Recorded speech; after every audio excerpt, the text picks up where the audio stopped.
didn't know I got an award. So that's okay. We'll call to order the City Council adjourned regular meeting of Monday, June 24th, 2024 at 5:02 p.m. Madam Clerk, can I get a roll call? Yes, I have Mayor Nafolda, Here? Mayor Pro Tem Hasselbrink, Here. Councilmember Doby, Here. Councilmember Hibbard, Here. and Councilmember Murphy. Here. Okay, at this time, we are going to start closed session. If the city attorney would bring us in. I'd be happy to. The council will be convening in closed session to discuss items 3A and 3B as they appear on the closed session agenda. Okay.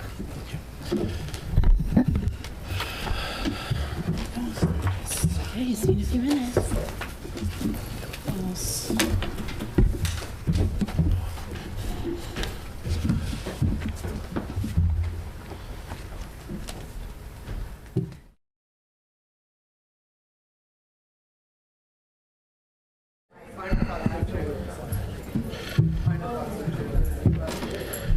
Okay, we'll reconvene into regular session.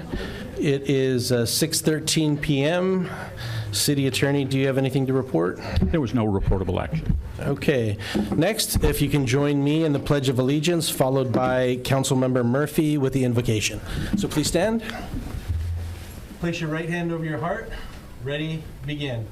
I pledge allegiance to the flag of the United States of America and to the republic for which it stands, one nation, under God, indivisible, with liberty and justice for all.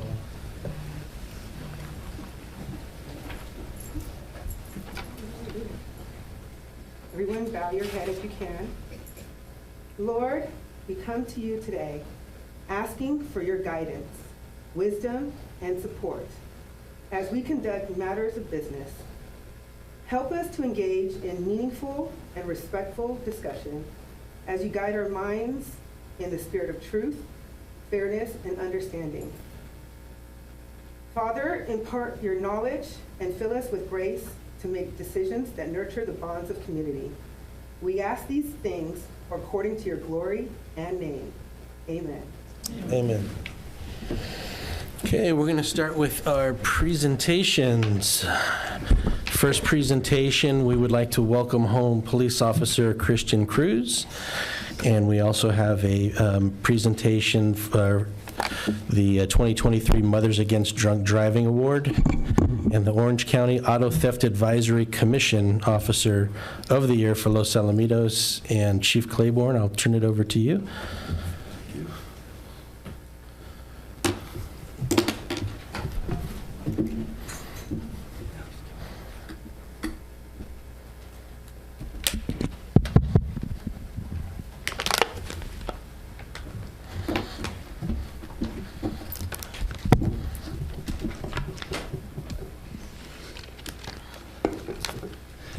If I could have Officer Cruz come forward, please.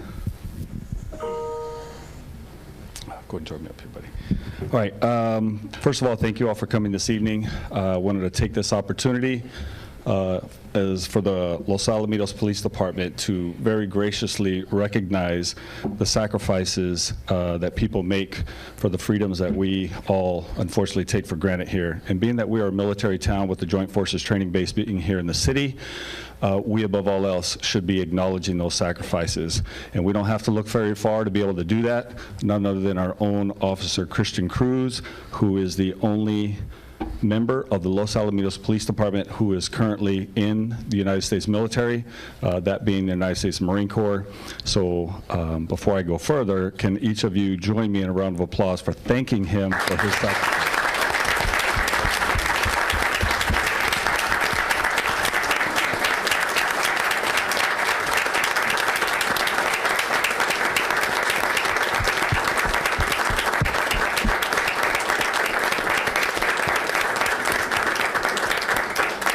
I really appreciate that. See, and you didn't even have to ask them to do the standing ovation. It's just what we do in this city. And I say that with all sincerity. It's like people in this community are amazing. Like they appreciate their military, they appreciate their public servants, and we're all grateful for that as part of the police department. But I'm just scratching the surface as it comes to Officer Cruz. So for those of you who don't know, prior to him being deployed in the United States Marine Corps, he took an exam to test to become the very next motor officer for the Los Alamitos Police Department. And he was selected to begin that training when he was activated by the military. And so he was not able to partake in that, but I don't think that we could have given him any better nugget to look forward to when he returned, then be able to have that brand new motorcycle that's parked right outside, as all of you seen when you're coming in.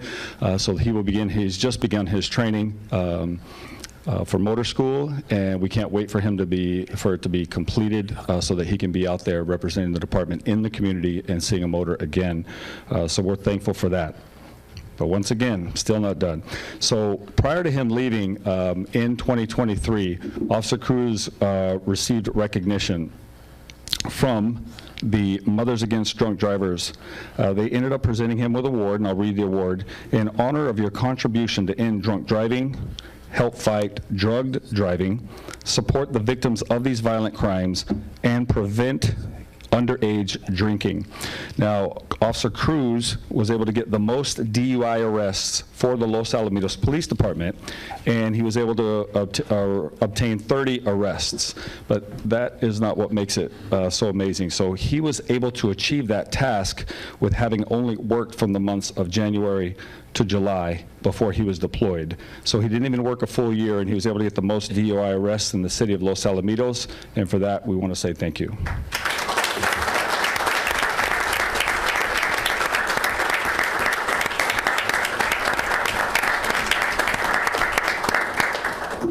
And yet I'm still not done. So Officer Cruz, when he wasn't taking DUI arrests into custody, he was also recognized by ATAC, which, try to get the acronym right, the Orange County Auto Theft Advisory Commission. And what they do is they recognize those who recover the most stolen vehicles. And he also led the department in the recovery of stolen vehicles, once again, having only worked from January to July. So with that being said, I'm going to present, it says, this is to certify that Officer Christian Cruz was chosen as the Officer of the Year for the Los Alamitos Police Department for significant efforts during the 2023 leading to the recovery of stolen vehicles and/or arrests of vehicle theft suspects. The members of the Orange County Auto Theft Advisory Commission and your chief commend such contributions and are proud to include you in the select group of OTAC Vehicle Theft Officers of the Year. Please join me.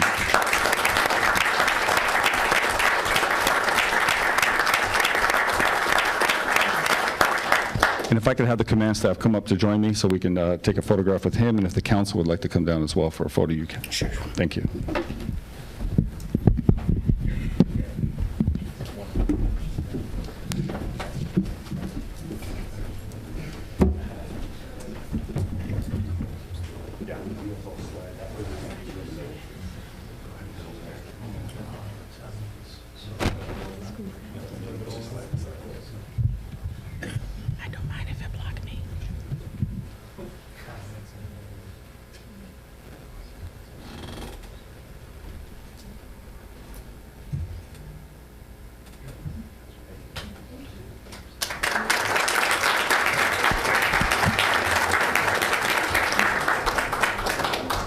And I want to take this last second to give him the opportunity to say a few words.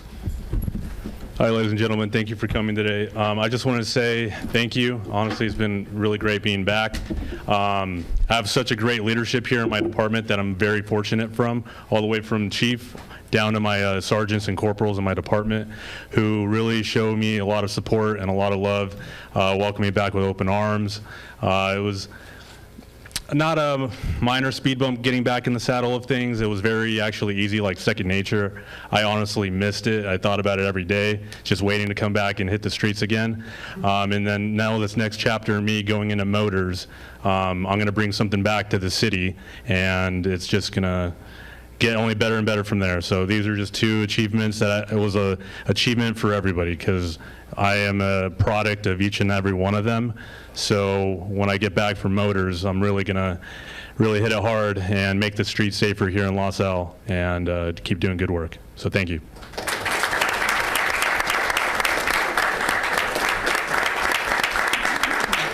And so last but not least, we have some elected officials here who would like to share some recognition. And ladies first, so Michelle from Treetaw's office is here to say a few words.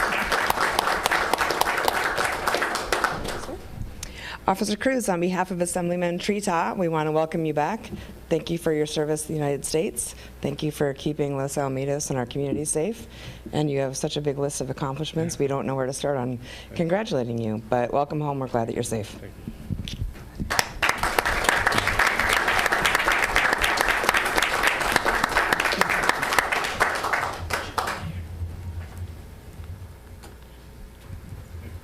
Okay, Zachariah.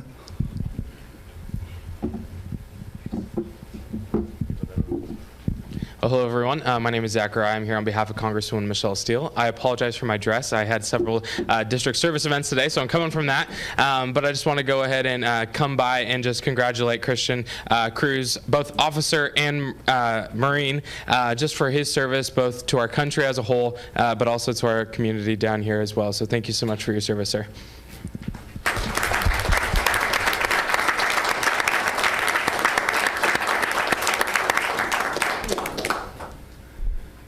And last but not least, we have Senator Janet Wynn's office. Sorry, we always have to have photos for proof. So, hello, my name is Benjamin. I'm with Senator Janet Wynn's office. Just reiterating what my colleagues have said, Sergeant and Officer. I know you're a Sergeant of the United States Marine Corps, and if I'm right, hoorah, I think I'm right. So in honor of your service, we just want to thank you for your unwavering commitment and service to the United States Marine Corps. With deep gratitude and appreciation, our community, the community of Los Alamitos and Orange County, celebrate your return for deployment and wish you best luck. Congratulations.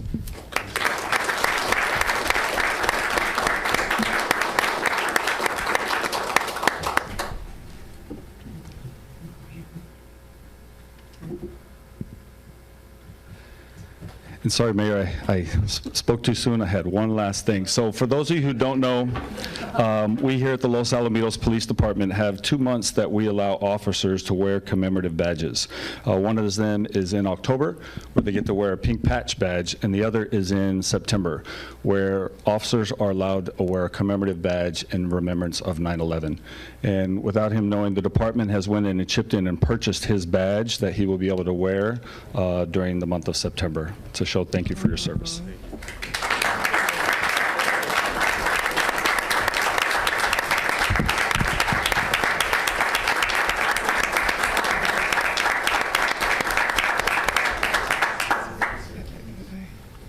You got a lot of hardware. Yeah, it's up to you. You want to get them? Well, we have to use the podium for people to get this.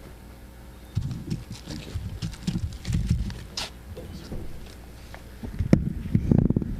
You gotta take your podium. Got it. Okay, at this time, we're going to have a presentation of a proclamation to Captain McCoffey of the Orange County Fire Authority in recognition of drowning prevention awareness.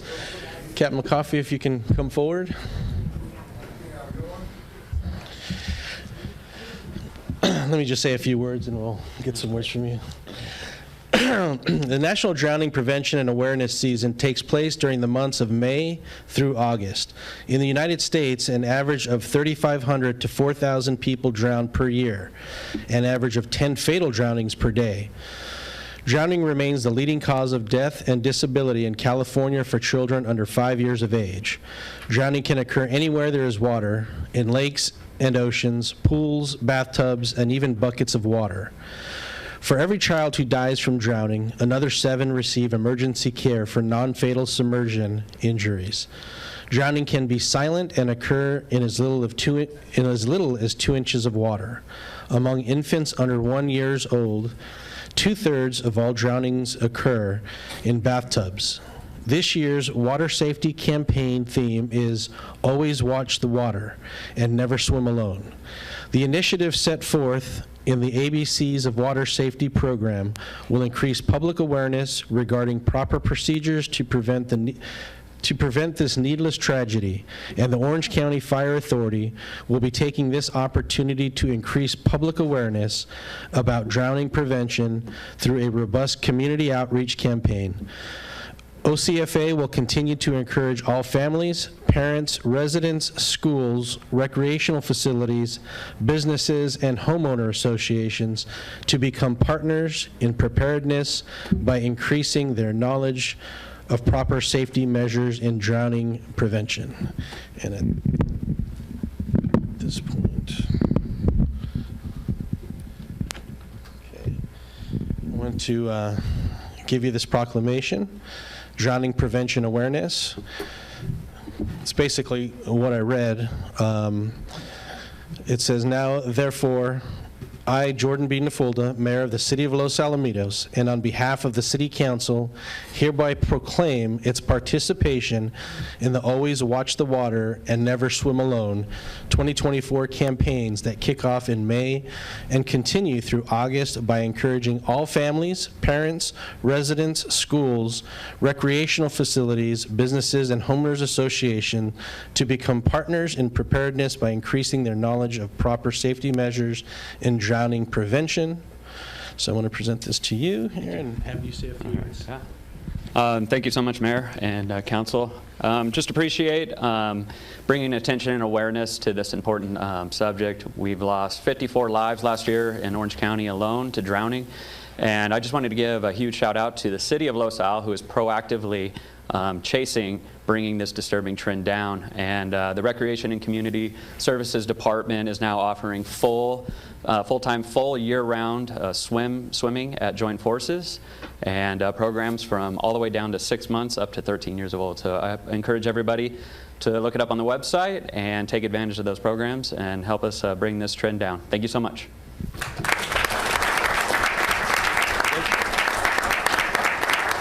Thank you, and don't go too soon here. Zach just left, but this is from Congresswoman Steele's office, and it's a certificate of recognition presented to the Orange County Fire Authority Drowning Prevention Awareness in honor of the Orange County Fire Authority's efforts in helping our community learn safety tips in preventing drowning. We applaud your actions in keeping our community safe. Thank you and congratulations. This is on behalf of Michelle Steele. Thank you. Take some pictures.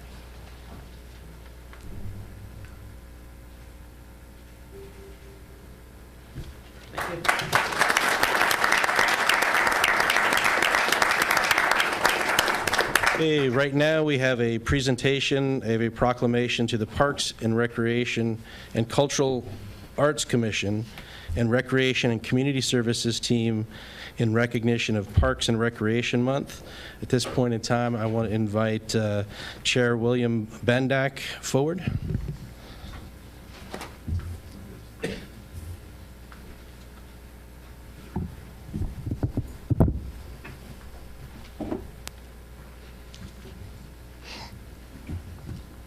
Thank you, Mayor Nafulda. I'd like to introduce my fellow Parks, Recreation, and Cultural Arts Commissioner that's here with me today, Richard Wright. The Parks and Recreation Month campaign is spearheaded by the California Parks and Recreation Society.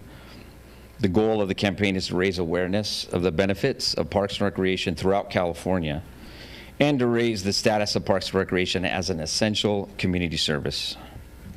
The following free activities will be taking place in the month of July to engage the community members in celebration of Parks and Recreation Month. Pop-up Dog Park, July 1st to August 31st at Laurel Park from 7 a.m. to 7 p.m. The dog park is divided into a small dog section and a large dog section. Flower seed and herb seed giveaway. The Los Alamitos Community Center is offering a free flower seed and herb seed giveaway all month long. During the business hours, patrons can pick up a packet of flower seeds or herb seeds to plant in their gardens. Free Pickup sports. Free pickup sports will be available for adults during the month of July on the following days. Pickleball, Tuesdays and Thursdays, 9 a.m. to 12 p.m., and 5 p.m. to 8 p.m. Also, a pickleball tournament, July 13th, at the Los Alamitos Joint Force Training Base gym, and begins at 9 a.m. Pre-registration is required for that one. Participants will be able to engage in a fun and friendly competitive environment. Prizes will be given to the overall winners. Dog Park event, July 14th at Laurel Park from 4 p.m. to 6 p.m. Participants will be able to participate in a variety of activities featuring furry friends. There will be a pet costume contest, puppuccinos from Starbucks, a demonstration from police dog Elvis,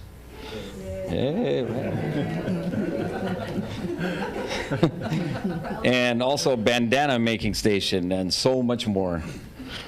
Donations are also being accepted at the event for pet-related items. Sunset Yoga, July 13th and 30th at Laurel Park from 7:15 p.m. to 8 p.m. Recreation staff will be offering Sunset Yoga class for all ages. Everyone is welcome, from beginners to advanced. Mini Family Day with Summer Concert Series, July 18th at Little Cottonwood Park from 5 p.m. to 6:30 p.m. The event, which takes place prior to one of the summer concerts, offers opportunity for families to do fun activities together. Park Pop-Up, July 20th at Orville Lewis Jr. Park from 9 a.m. to 11 a.m., featuring activities for the whole family. Also, Park Fitness Takeover, July 21st at Laurel Park from 7 a.m. to 8:30 a.m. And that's Los Alamitos recreation staff are planning to bring a fun workout to the community. Those are always fun. Patrons must pre-register for the workout. Family friendly, from beginners to advanced, are welcome. Also, to celebrate our very own Los Alamitos Recreation Community Services professionals and wonderful quality of life they bring to our community, we have here today the administrative team, led by Emmeline Noda.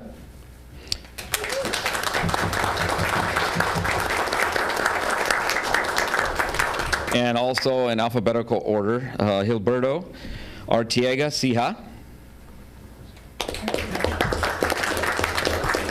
Jason Bruton, Cassidy Given, Samantha Kenny, Steve Kim, Alejandro Gonzalez Licumberry, Megan Shamada, Jennifer Sisoyev, and Christina Villaluna. Thank you so much.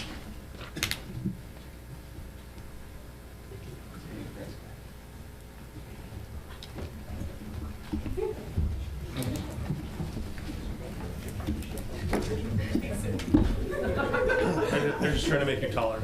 Say that's the last thing you need to do is get up there. Right. Yes. Yes. Yeah. 3, 1, 2, 3. For Noda taking pictures.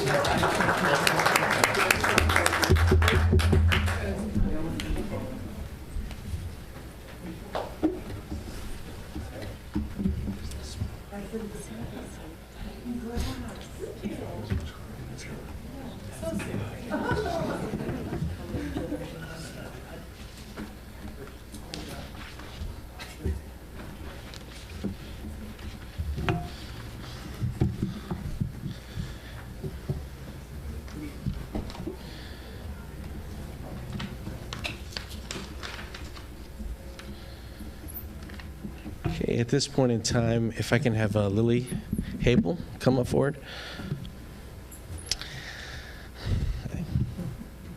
It's nice to meet you again. Okay, this is a presentation regarding our Business Spotlight program. The Business Spotlight program, as you know by now, is a free business recognition program for local businesses in Los Alamitos, and it's intended to provide not only recognition, but an opportunity for businesses to get their name out, get their word out and their services that they provide. And it's something I really enjoy because as a small business owner, I know how important it is to do whatever you can to get your name out there. So this month, we're recognizing Lily Habel. She's the owner of Salt Me Halotherapy. And are we going to have a video? Is this going to go? Or? Okay. Not just yet, but let me read this really quick here. So at Salt Me Halotherapy in Los Alamitos, California, they specialize in providing halotherapy in increasingly popular alternative therapy. Our mission is to introduce the community to this unique and natural healing method. Halotherapy entails inhaling dry salt particles, which have been scientifically shown to offer a wide range of health benefits. These include enhancing respiratory conditions, boosting the immune system, and inducing relaxation. At Salt Me Halotherapy, we are dedicated to fostering a tranquil and inviting atmosphere where clients can experience the therapeutic advantages of salt therapy firsthand. You'll see in the video here, we visited it, and this is the first time I've seen this type of therapy. And it is pretty unique. She calls it a cave, I think, and you really do feel like you're in one cave, yeah. You really do feel like you're in cave, so I encourage you to visit Salt Me Halotherapy, and I'll let you say a couple words. No, you did great. So my background is in medicine. I worked in the emergency room for 15 years, and I really enjoyed what I did. It was very rewarding. After my 2 small children, I just wanted to still be there to help people and feel better, but in a different avenue. So this is the holistic, natural, drug-free. Even when you go to the emergency rooms today, the first plan of action is a saline administration because it kills whatever bacteria and virus you might be experiencing. So you don't have to be ill, but there's a long list of benefits. Some people just come and relax with me. We have 2 red light therapy booths. You can come, just unwind, relax. If you have like post-COVID cough is one thing that I've been seeing very regularly. It's just they feel fine, but they can't get rid of the cough. So the salt just naturally detoxifies your lungs. Sorry, so I can go on and on and on. I have brochures that I left for more information. And the best way is to actually stop by and come take a look for yourself. So thank you so much. Okay, let's it's a sneak peek of the video, which of course will be available on the city's website.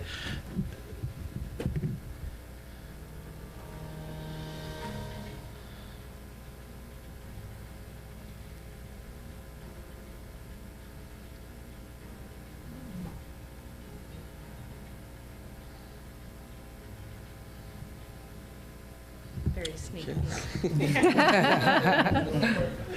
And then on behalf of the city, I would like to present you with a certificate of recognition to Salt Me Therapy. And then we also have a certificate from Congresswoman Steele's office. Thank you so much. Thank you very much for participating.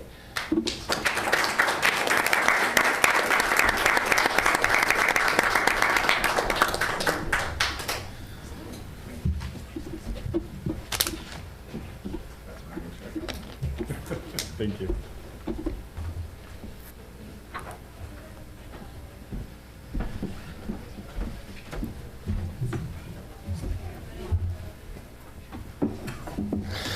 Okay, at this time, we have a presentation from Megan Whitbrack from the UCI Mind regarding Alzheimer's disease awareness.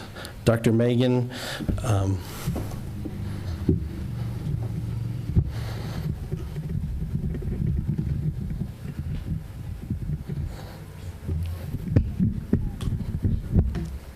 Thank you, Mayor and City Council members. I really appreciate the time to talk to you.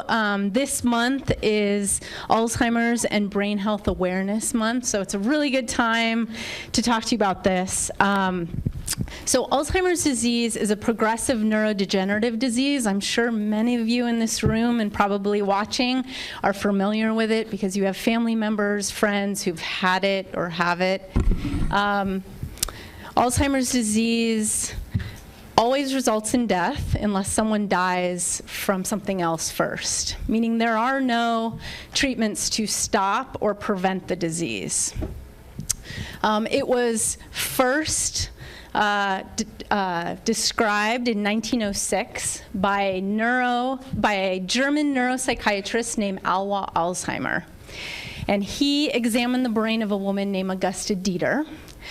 And he had followed her for several years because she had altered behavior, impaired cognition, and so he followed her.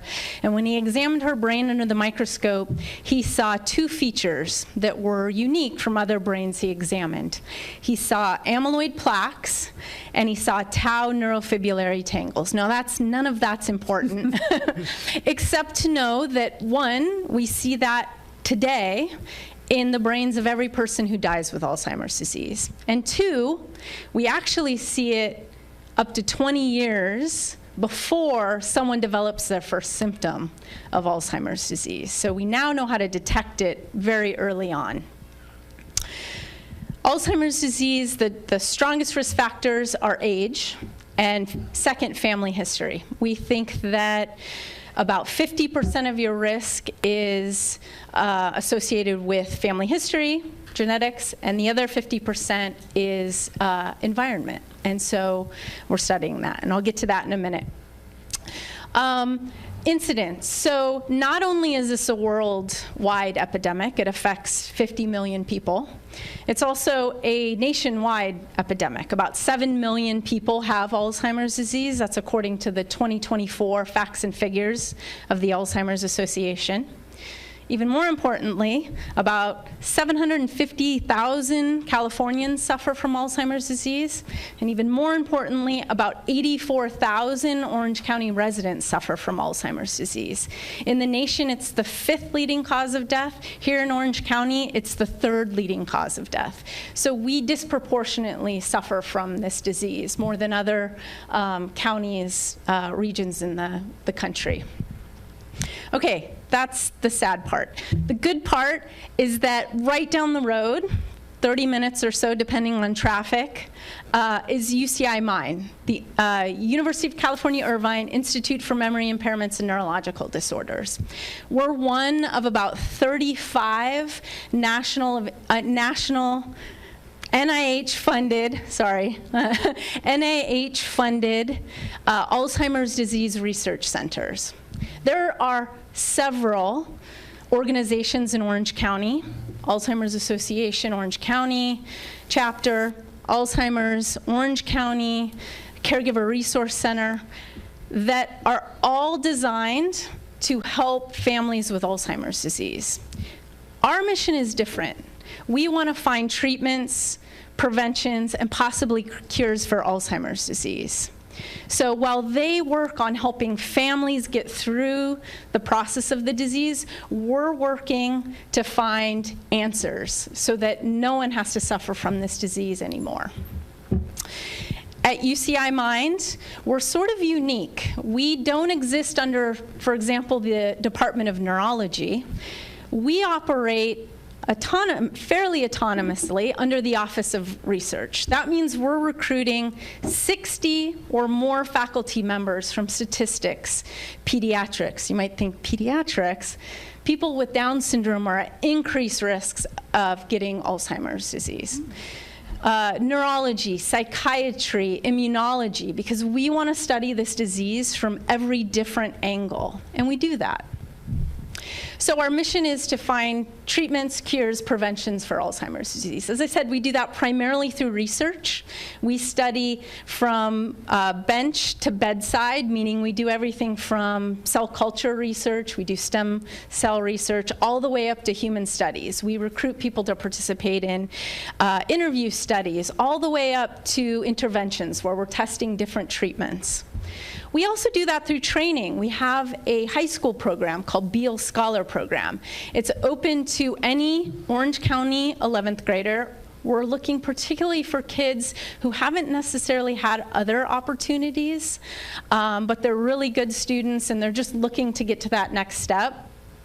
This is a summer program. It's about a week long, and they learn all about neuroscience. And the goal is to encourage them to get involved in STEM, in particular geriatric medicine and neurodegenerative research. We also do training in the form of medical students. So we get bright second-year medical students to come in for the summer, and we match them with a clinical or scientist, so a clinician or scientist, to do a summer-long research program. And again, we're trying to get more doctors interested in doing geriatric medicine, because that's where we're lacking. And then we do training programs in between, so between high school, medical school, and early career science. And then we also do that through education. So doing things like this, which I'm honored to do. We also give talks in the community. We have a newsletter. We have a blog. All of this is free. We also have an annual conference. This year it's September 6th. And we're going to talk about, actually this year, the monumental changes that have been made in Alzheimer's research and care. And that's what I'm going to end on, because this is the uplifting part. So in 2023, we saw three things. One was approval of our first disease-modifying therapy that targets those amyloid plaques, one of the pathological features that we know is responsible for Alzheimer's disease. So we saw approval of our first disease-modifying therapy. Huge. It doesn't get us to where we want to be, but it's a step in the right direction, and it offers science and the community hope. So that's one. Two, we saw CMS coverage of the very expensive PET scans needed to diagnose Alzheimer's disease. These were costing people thousands and thousands of dollars. It wasn't covered by insurance. Now they are, and so that's a huge step forward. We're also seeing, although it's not quite available, blood tests, so that more people in more regions of the country will have access to blood tests that might be able to help diagnose. It's only available now for people going through a clinical diagnosis. It's not quite at the point where we can use it to let someone know whether they're at risk for Alzheimer's disease, but it's coming. And then finally, and maybe more importantly for families, is that CMS has adopted these Care Navigator programs that were piloted first at UCLA, UCSF, and Indiana University. And these are programs that walk families through, they're a team that walk families through the process of getting a diagnosis, because it's the one thing that we commonly hear is that people feel they're on an island once they get this diagnosis. They don't have resources. They don't know where to go. So CMS has adopted this Care Navigator program that UCI Health has been awarded, and other Orange County hospitals and organizations have been awarded to help these families, particularly low-income families, walk through the process of Alzheimer's disease diagnosis and care. So I'm going to end with this. We need your help. The best way to get involved is to check out our website, so mind.uci.edu. You can find us. You can learn about what we do. We advocate we encourage the 3 A's: advocate, donate, participate.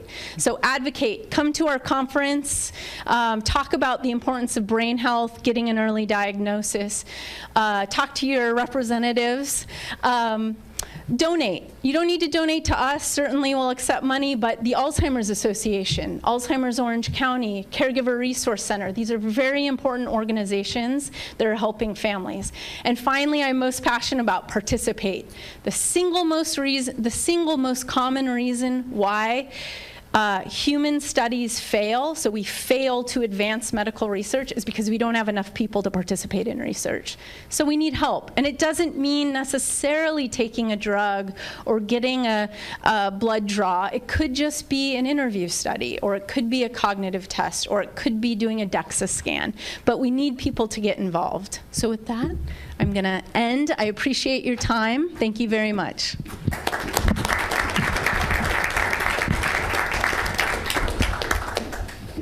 Thank you very much, Doctor. Okay, at this time, we have oral communications.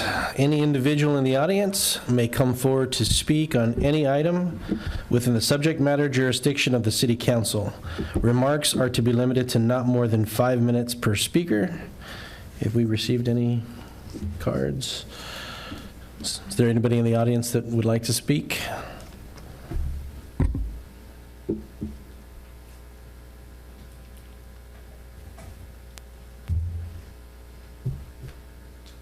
Hi, Council. I just wanted to say was that about Alzheimer's disease, my mother suffered from dementia, and I took care of her for 5 years, and it was a heartbreak because she didn't even know who she was. I had to feed her like a baby, and it's a disaster when people come down with these diseases. I hope that you people can figure out how to help these people because it's so sad what happens to people. You know what I mean? And instead of people, they should really focus on trying to put money towards these brains and these. You see, you lose your mind. You don't even know your name anymore. You can't even feed yourself. You see what I mean? How sad. So God bless you. I hope that you figure out how to help people. Thank you. Thank you. Moving on to the mayor's updates. The 37th Annual Universal Waste Systems 3rd of July Fireworks Spectacular at the Los Alamitos Joint Forces Training Base will be held on Wednesday, July 3rd, 2024, and the event is free to attend.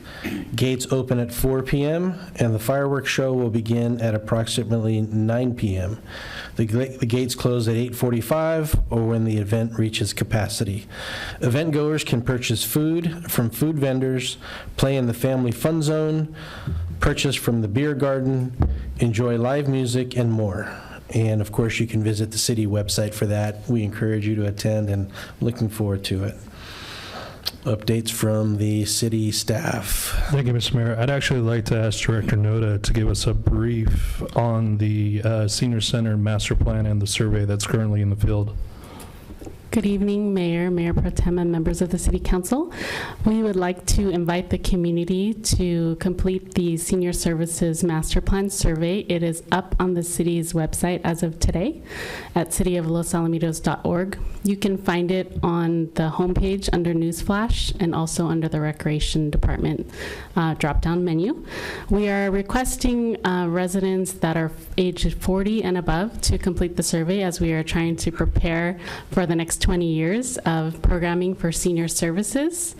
And we're very excited for this process. We've been talking about it for a long time. We're right in the middle. We've already done some community focus groups. We have a few more focus groups coming up this summer, so you can also find that on the city's website at some of our upcoming events. And if you do complete the survey, it is about 20 minutes, but it is worth your while because you can be entered into an opportunity to win a gift card from a local Los Alamitos business. And we will get your input of what you want to be and how you want the city to be for the next 20 years. Thank you. So, Mayor, I just wanted to add that I had the good fortune of walking in on one of the small working groups, and I don't think I've ever seen a more enthusiastic group trying to figure out what exactly the next 20 years is going to look like. One important thing to note is that once completed and if adopted by the City Council, this will be the first time that a city has a senior master plan that is already adopted and addressing the next 20 to 30 years of how exactly we take care of this segment of our population. So that is a huge undertaking for a city as of this size. Thank you. Question. I have a question. I just want to know whose idea it was to drop the age to 40 because I feel personally attacked, like you were trying to capture me. So we just wanted to make sure that we were all inclusive for the next 20 years. I myself am 44, and we just would love your input, is the truth. Thank you. So, okay. Wow. All right, well, Senior Mayor. Thank you. Yeah, I've accepted it. I'm on board.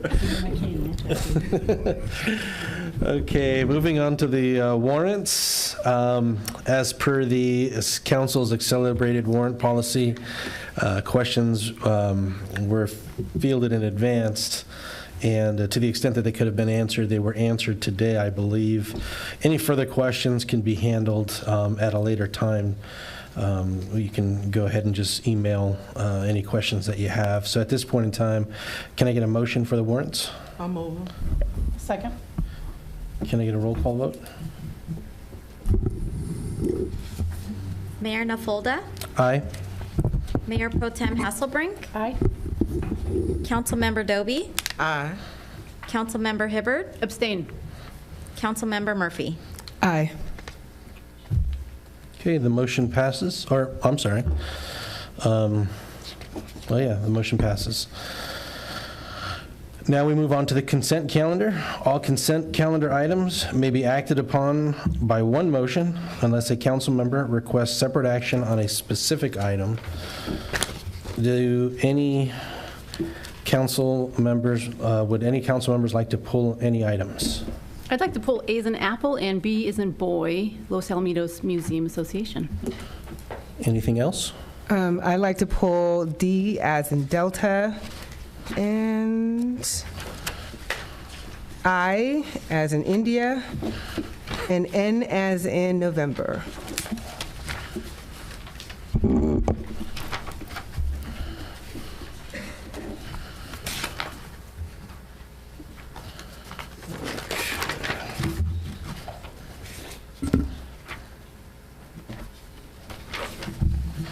Okay, so what I'd like to do is before we pull each item, as to the balance, which would be C, E, F, G, H, J, K, L,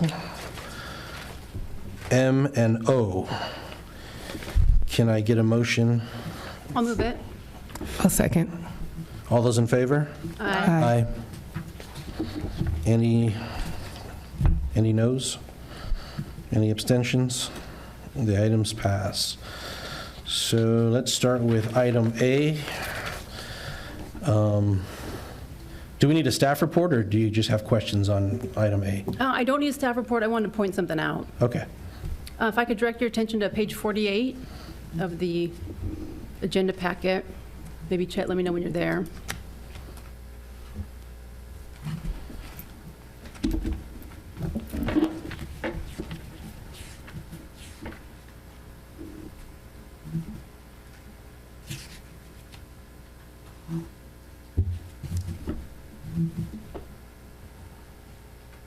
Towards the bottom.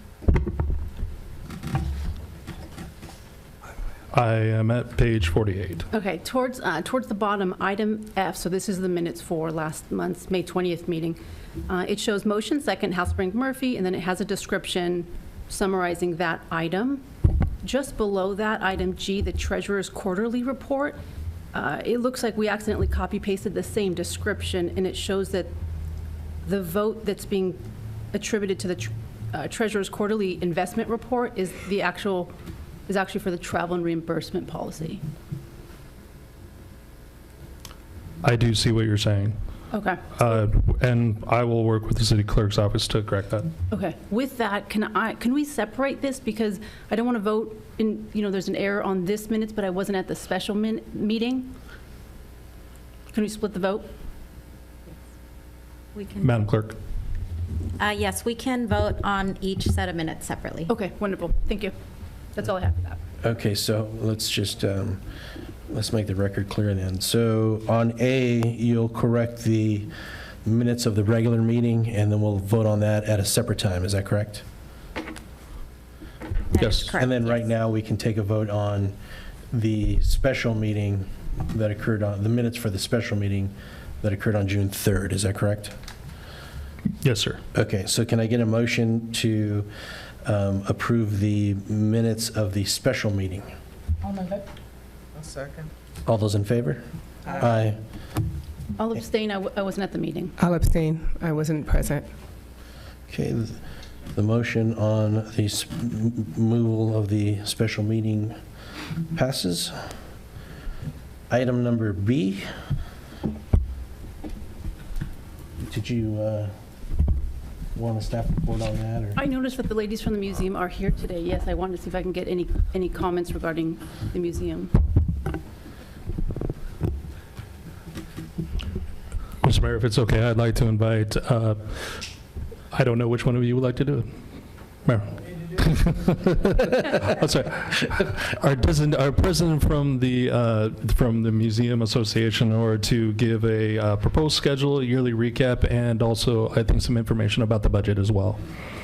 And I, for one, I was unable to attend, but would like to congratulate the museum and your board with regards to your event that you held over the weekend. Obviously, incredibly well attended, I hear. And it was wonderful.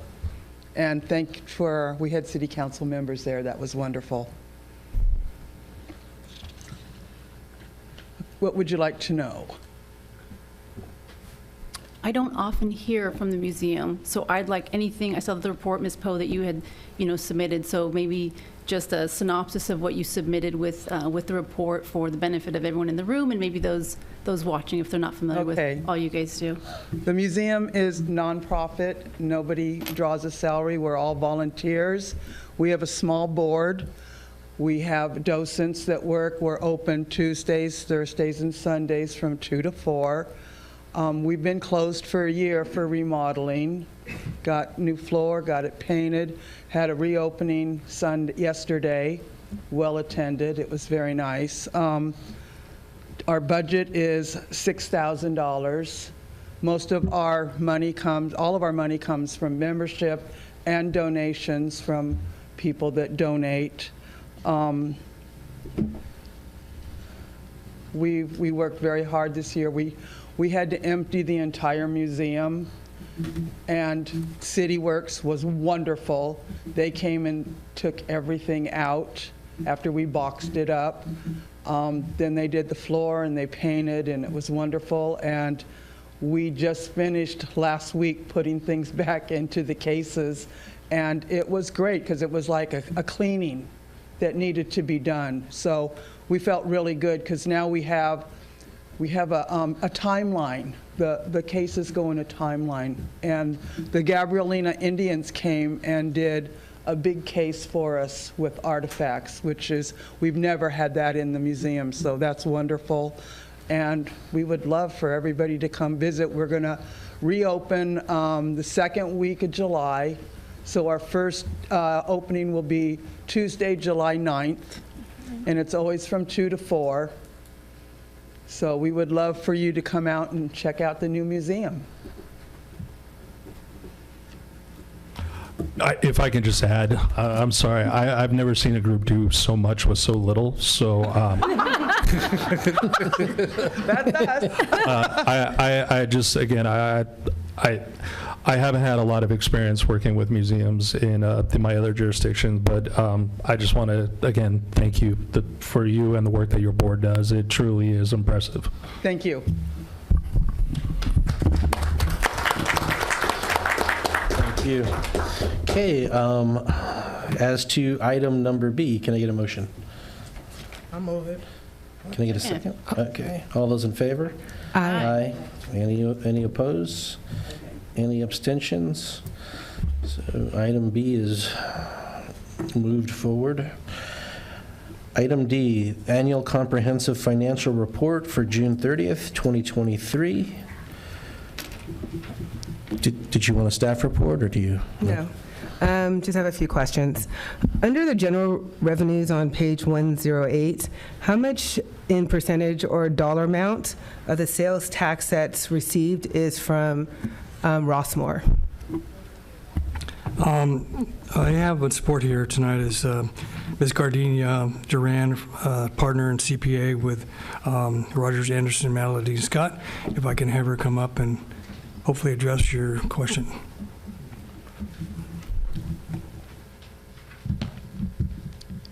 Good afternoon, Honorable Mayor and City Council members. That's a great question. The percentage you're talking about an actual specific vendor, correct? No, for the unincorporated district of Rossmore. So I think that management. One second, Fran, can you get closer to the I mic? think management and I have the information that breaks it down by district. You're asking how much percentage comes from Rossmore? That's correct. I in don't think regards there's to- anything that comes from Rossmore that we can ascertain at this time. For the sales tax? Correct. Okay, so is that nothing comes from sales tax from Rossmore? It would come through the pool, but again, we don't know the exact percentage or the amount.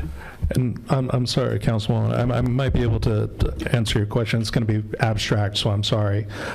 We, as a city, we're not privileged to the sales tax reporting within Rossmore. We're only allowed to see data from within our jurisdiction. That being said, we did ask this question of HDL, who was our sales tax consultant, and using their tools of being able to do some analytics, they referenced that it was someplace between 70 to 100K in terms of sales taxes, what they could approximate. Now, they also added the caveat that there was no way for them to be sure of that number. And so knowing HDL as we do, they tend to, I think, try to be as conservative as they possibly can in order to make sure that we're not accounting for money that we don't have. And so, again, what we have worked on here locally, at least with the development of the budget, is that 70,000 number just as a placeholder, because it's the best information that we have. Have we worked with Rossmore to inquire about how much they deem that they? We have not, but Rossmore would also be legally prohibited from sharing that information with us. Okay. And I would take it a step further and say that it's actually Rossmore themselves that wouldn't actually have access to that information. The county themselves would. But again, we are not privy to the sales tax numbers within other jurisdictions. I appreciate the information. Thank you very much.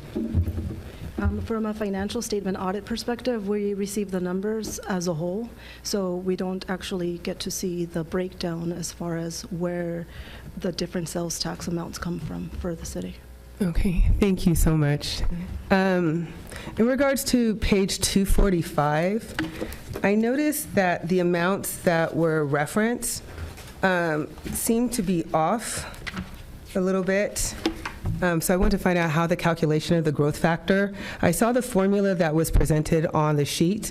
However, when I calculated myself, it looked like it should be a different number, as well as the appropriations limit for resolution. That also seemed like it should have been a different number. So I want to find out how was the calculations. Yes, page 3 of the appropriations report. That's for fiscal year 22-23. So there have been different factors used for that fiscal year. What we see in the agenda tonight is for fiscal 24-25. I understand that. However, this is information that was presented. So while reviewing our agenda packet, since this was included in it, I went ahead and reviewed the formula that was presented, and I completed the formula. And as of what's stated on page 245, it says 1.07. Councilmember Murphy, just one second, just so I can follow along. What page of the PDF are you on? I'm on page 245 of 628.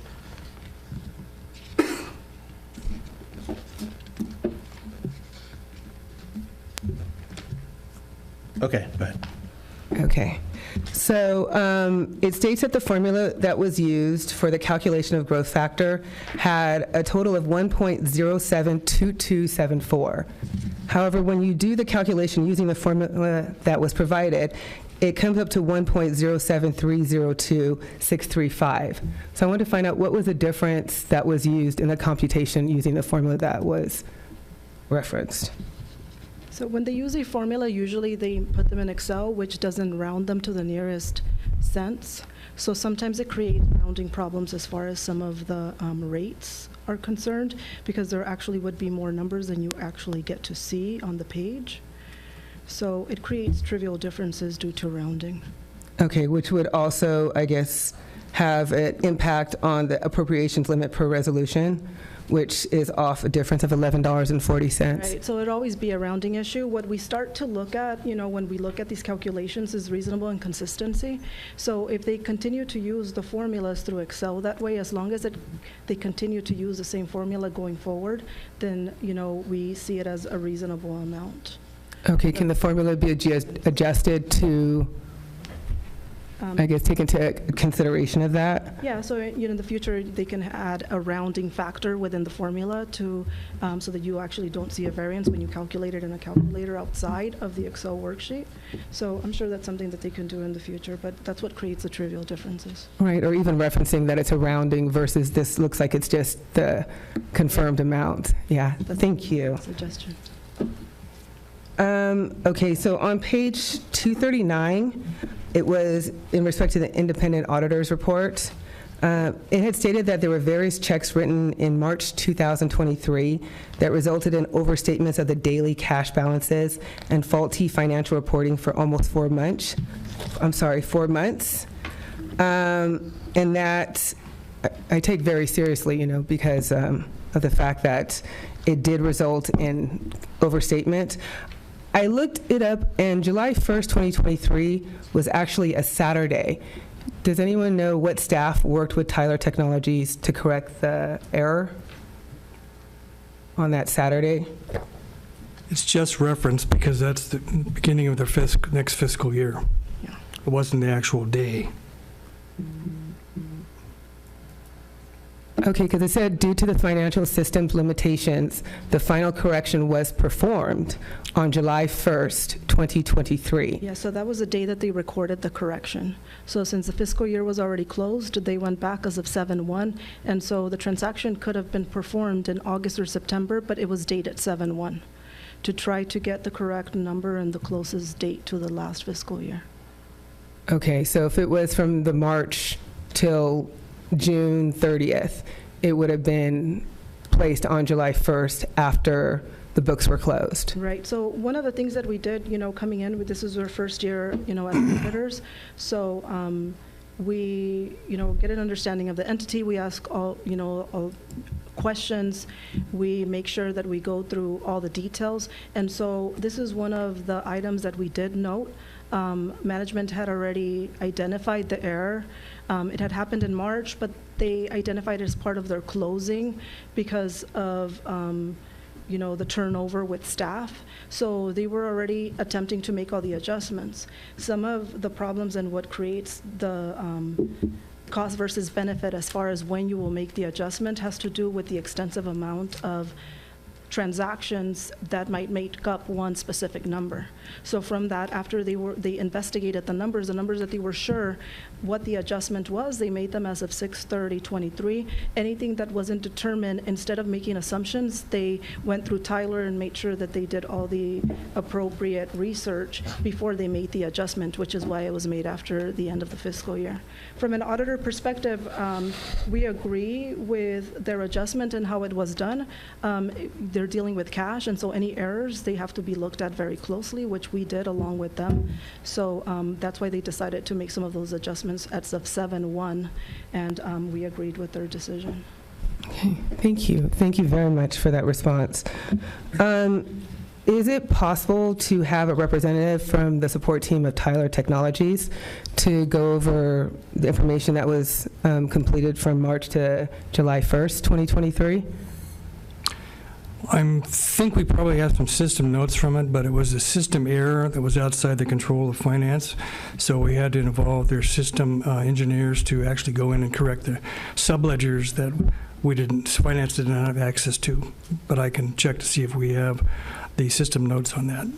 Yeah, or if we can just have the representative, present, what steps were taken so that this doesn't reoccur in the future, since it seems to be due to their error, and that was working with and collaborating with our finance staff. So I just wanted to confirm if it's possible to have one of their support team representatives actually be present to ask them what can be done so that this doesn't happen again. I mean, because it was a fluke. It was a one-time system error. Again, it was outside the system control of finance, so I'd highly improbable that it will ever occur again.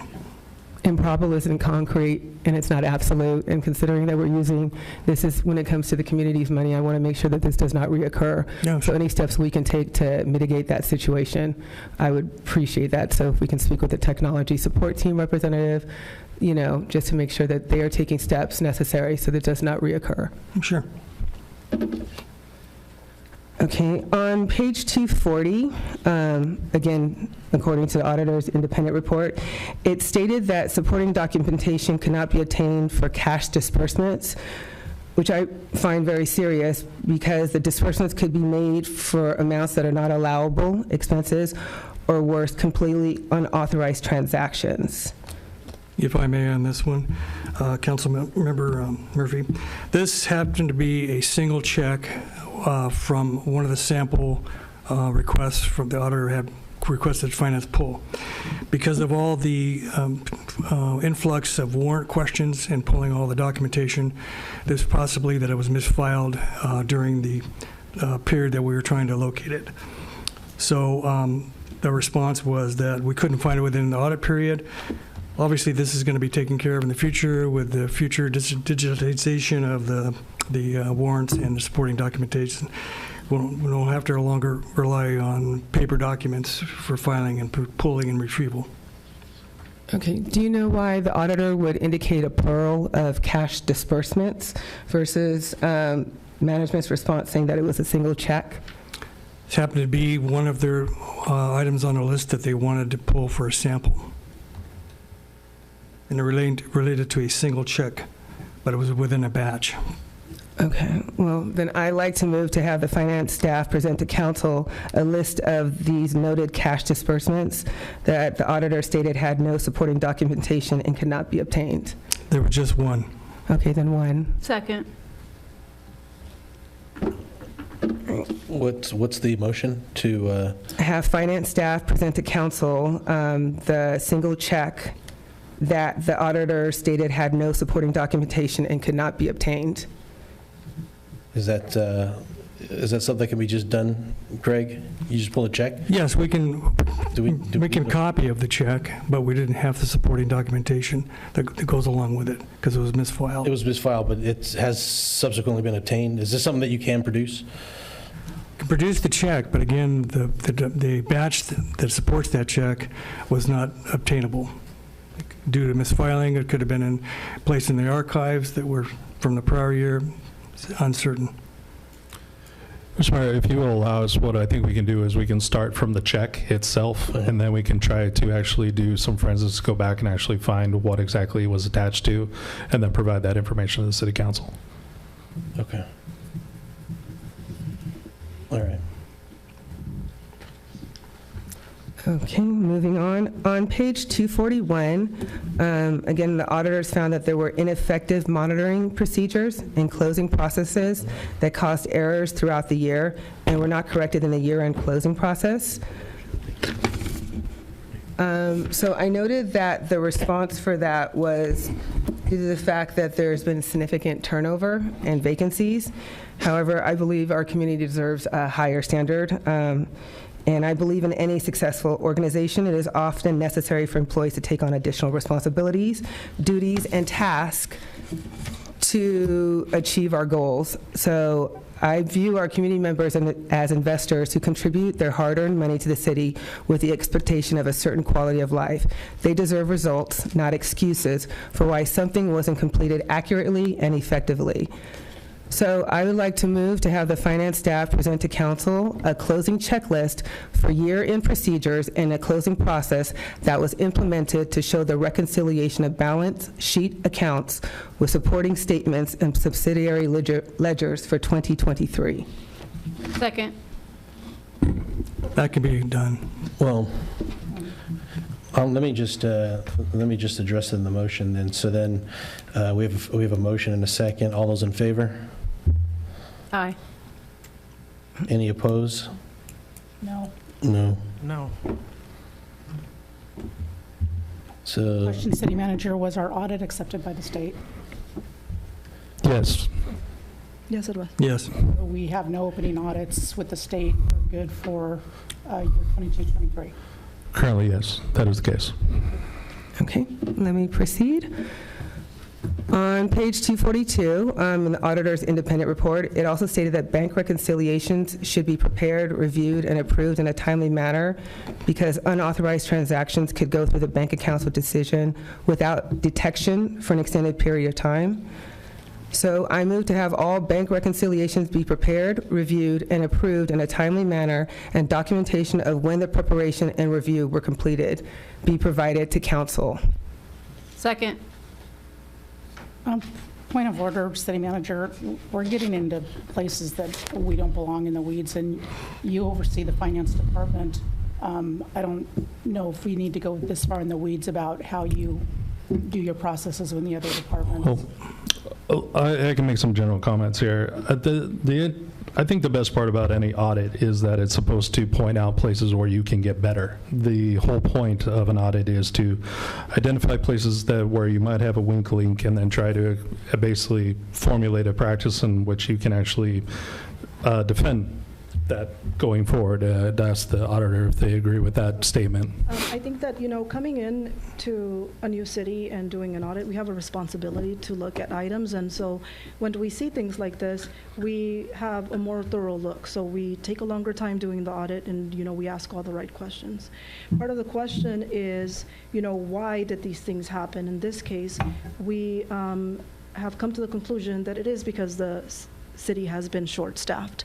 And so one of the things that is not just a problem here at your city, but a lot of cities across the state right now is that there's not enough accountants out there.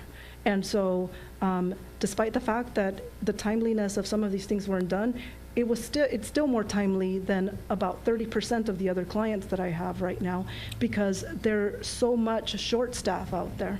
So one of the things that we try to look at as far as the big picture is, are they moving forward? Unfortunately, this letter still needed to be written because some of these things were not corrected within that fiscal year. But as we look at them going forward and their responses, we will also look as to the new procedures or the things that they're doing going forward to prove that it is because they're short-staffed. And from that perspective, we feel like the city is starting to improve. They do have the right staffing in place, and they're trying really hard to go back. But we're talking about thousands and thousands and thousands and thousands of transactions. So from that perspective, it's not that control shouldn't be in place, because they absolutely should be, but us finding one transaction that, is missing, as long as we don't continue to pervasively see the same errors over and over again, then we can see that management is trying to make improvements and put controls in place and have communications with Tyler, which once that error happened, we looked at that whole transaction, that list of transactions in detail, and we traced them all back, and we saw all the rewritten checks, and we traced all those transactions through, because once we've identified something like that, it's our due diligence to make sure that we follow through on it. So from that perspective, I agree. I can see the improvements. They need to make sure that they continue to stay well staffed so that they can continue to do their job appropriately, and which is why at the end of the day, despite the lack of internal controls in some areas, you still received an unmodified opinion. So any recommendations that we made, they accepted, and we were able to help them, identify some of the issues that they had. And so from a perspective of an auditor, our main goal is transparency, because that's what a city really wants to do, is have the transparency, so whatever it is that they're reporting, whoever the end user for those financial statements are can see that that's exactly what happened within that city. So that's what we come in and make sure that gets reported on your financial statements. Thank you so much for that information. Basically, I was going by the recommendations that you had made in regards to the issues and the concerns that you had brought up. So that's why a number of the motions that I've made is based on the recommendations that your auditing firm had stated. Because if you're stating it and you have that experience and knowledge, then I believe as a council, we should have the oversight to go ahead and follow along and have that, because like I said, it is the community's money, and we need to have as much oversight when we're having expenditures as any other thing. So thank you very much for providing a lot of clarity in that. Yeah, thank you as well. One of the reasons why I stand by these motions and my seconds is that next week we are concluding the end of another fiscal year, so we're a year behind. So what you were looking at is the prior fiscal year, and so basically for this last fiscal year that's going to end in 6 days, I would expect we have a lot of the same problems. I've been on council for about a year and a half, and this council has been peppered with financial problems in the reporting. And your report, your team, I've had several phone calls with auditors and different, folks from your firm. Excellent, top notch. We're able to articulately answer any question that I had. Your document here is well thought out. It's very clear for me to understand. I'm not an accountant, I'm not a CPA, so for just a lowly council member to be able to look at this and understand what you're saying, I appreciate, because it validates all of the issues we've been having here for the last, year and a half. And so when I see, your recommendations, I take them really seriously. That I think I agree with all of your recommendations. Mm-hmm. When I saw that we weren't reconciling our bank statements, I don't really know what, it explains a lot. It explains my experience on council. And so I stand by my second that I do think that we need to present to council. We're going to end this fiscal year next week. So I think we need to see what we've been doing, what our policies are, what our procedures are, so that come a year from now or whenever the next ACFR is, we're not having these same questions, that we're a little bit more robust in our financial policies and our financial procedures. So with that, I stand by my second. Anything else, Yes. Jeff? I appreciate that you've explained that there has been improvements. However, I'm more of a trust but verify. So even though you stated I wanted to see my own documentation so that if necessary, that's something that I can provide to anyone who has questions about, there were these errors that, I was reading in the agenda, and now they have some type of comprehensive documentation that confirms there have been improvements, that there is something that is being affected as of now. So with that, maybe you can help me with this next question. On page 247, your firm had identified significant risk. So there was a mention of financial policies. Were you or have you been made aware if there is a financial policies or procedures manual for the finance staff? I'm trying to find.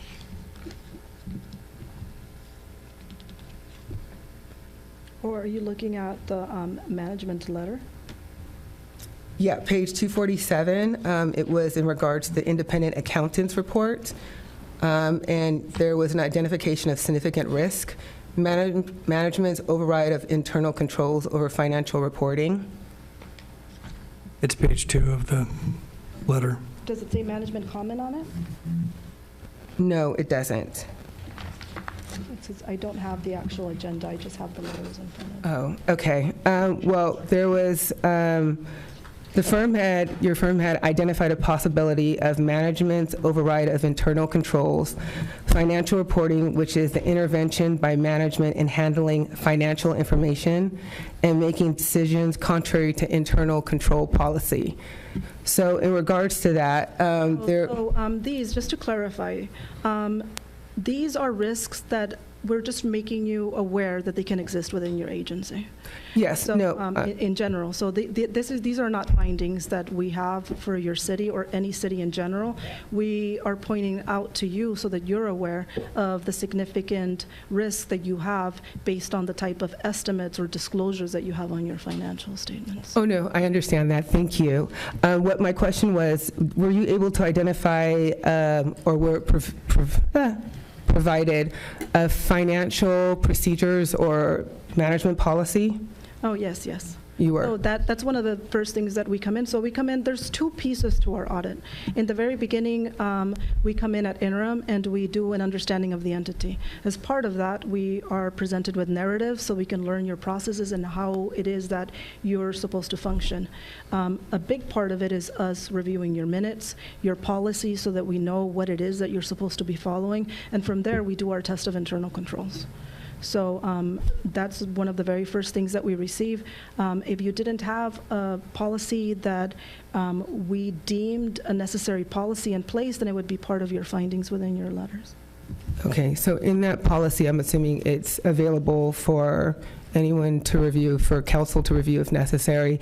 That policy is going to, I guess, monitor any compliance with So all? it's going to break out, so it wouldn't be just one policy. You should have a book, and it has, different references. So you have different policies. You have your capitalization policy in there, your investment policy, and so it'll break down all the requirements that are for each area. And so we look at your policies in two different ways. One, the requirements that you have within the city, and making sure that your requirements at least meet any state requirements. And so those are things that we look at, with every policy that we look at for a city. So yes, you should have a book that has all those policies. Okay, would I be able to be privy to reviewing that, Mr. Kohler or Mr. Simmons? To look over the policy, just to go over some information? I guess we could make that available. Yeah, sure. Thank you. Thank you so much. Okay. And that is it. Thank you so much for providing so much clarity and understanding, and I can't say how much I appreciate the transparency. Thank you. It was a very informative meeting. I learned a lot about different things today. Have a nice evening. I'm assuming you could say you enjoyed it. I'm sorry, I just wanted to ask one clarifying question. Actually, a couple clarifying questions. With regards to the findings that were made, or the, again, I'll call it adjustments, or I'm sorry, I know I'm using the wrong terminology, but comments that were made from the auditor's firm, and then obviously a plan was proposed by finance staff in order to adjust those things going forward. The suggestions that were made by the finance team, did you find those adequate in addressing those issues? Yes. So we had extensive conversation about them with them, and so they were open to the recommendations. Some of the things, the responses were that they had already put some of these things in place. However, since it wasn't done within the fiscal year that was under audit, then it was still a finding. But yes. I just wanted to explore that a little bit more. So the idea that some of these were unable to be accomplished within the audit period, knowing that that's a hard date that you are required to look within, the ability to complete those tasks. Where exactly do you think the issue was with that? Was that with internal staff, or was that a result of having to go outside and work with another entity in order to resolve them? I think that, it would initiate from internal staff if suddenly you don't have the right staffing to do it. Right. So trying to find somebody externally, it's very difficult right now. I turn people down every day because it's a lot, and so it's like I feel horrible for people that are having problems, but we can't take every client because we need to sleep. So I think that's the boat that everybody's at right now. And I tell you that we have more work than we know what to do with from the consulting and the audit side. So the fact that you actually found somebody and that they're helping you right now, you're in a better position than most cities right now. So I would say it just need to move forward. As far as seeing timely bank reconciliations, then it would have to be something that, the expectation would have to start as of, let's say, for example, July of 2024, because that's something that you can control as of now, as far as making sure that they are prepared and submitted and reviewed timely going forward. And that's an expectation that I think that the City Council can put in place as far as something that they can see and see the improvement going forward. As far as going back to the past, whatever was already done is done. So from that perspective, I mean, that would be what I would recommend. No, that's very helpful. And just one last question. Obviously, I think at the end of the day, one of the things that I think the public obviously is going to be interested in hearing is at the closure of the books, obviously the question of, were you in the red, were you in the black, were you balanced and everything? Is there a number exactly where exactly we landed with regards to either deficit or the other way? From that perspective, I mean, you have a positive fund balance, positive net position, so you're in a better position than a lot of cities when the pension comes into play. I think that as a whole, the city is doing well. It's just, like some of these issues, they do need to be resolved and they do need to be taken seriously. So my hope for the city is that in the next year, in the next few months, you'll be able to see a difference. And we've already started to see that difference, but like you said, trust and verify. And so I love those words because those are the words that I live by. I'm like, yes, okay, but show it to me. That's me. Yeah, show it to me. So that is absolutely what we do when we come in. We just, we're just not in the, our job is not to inquire. Our job is to inquire, but verify the information and to make sure that we expand, our sample sometimes as far as how much we're looking at to prove that that's true. Because even from a statistical perspective, we expect that, there could be an error, but it should be one.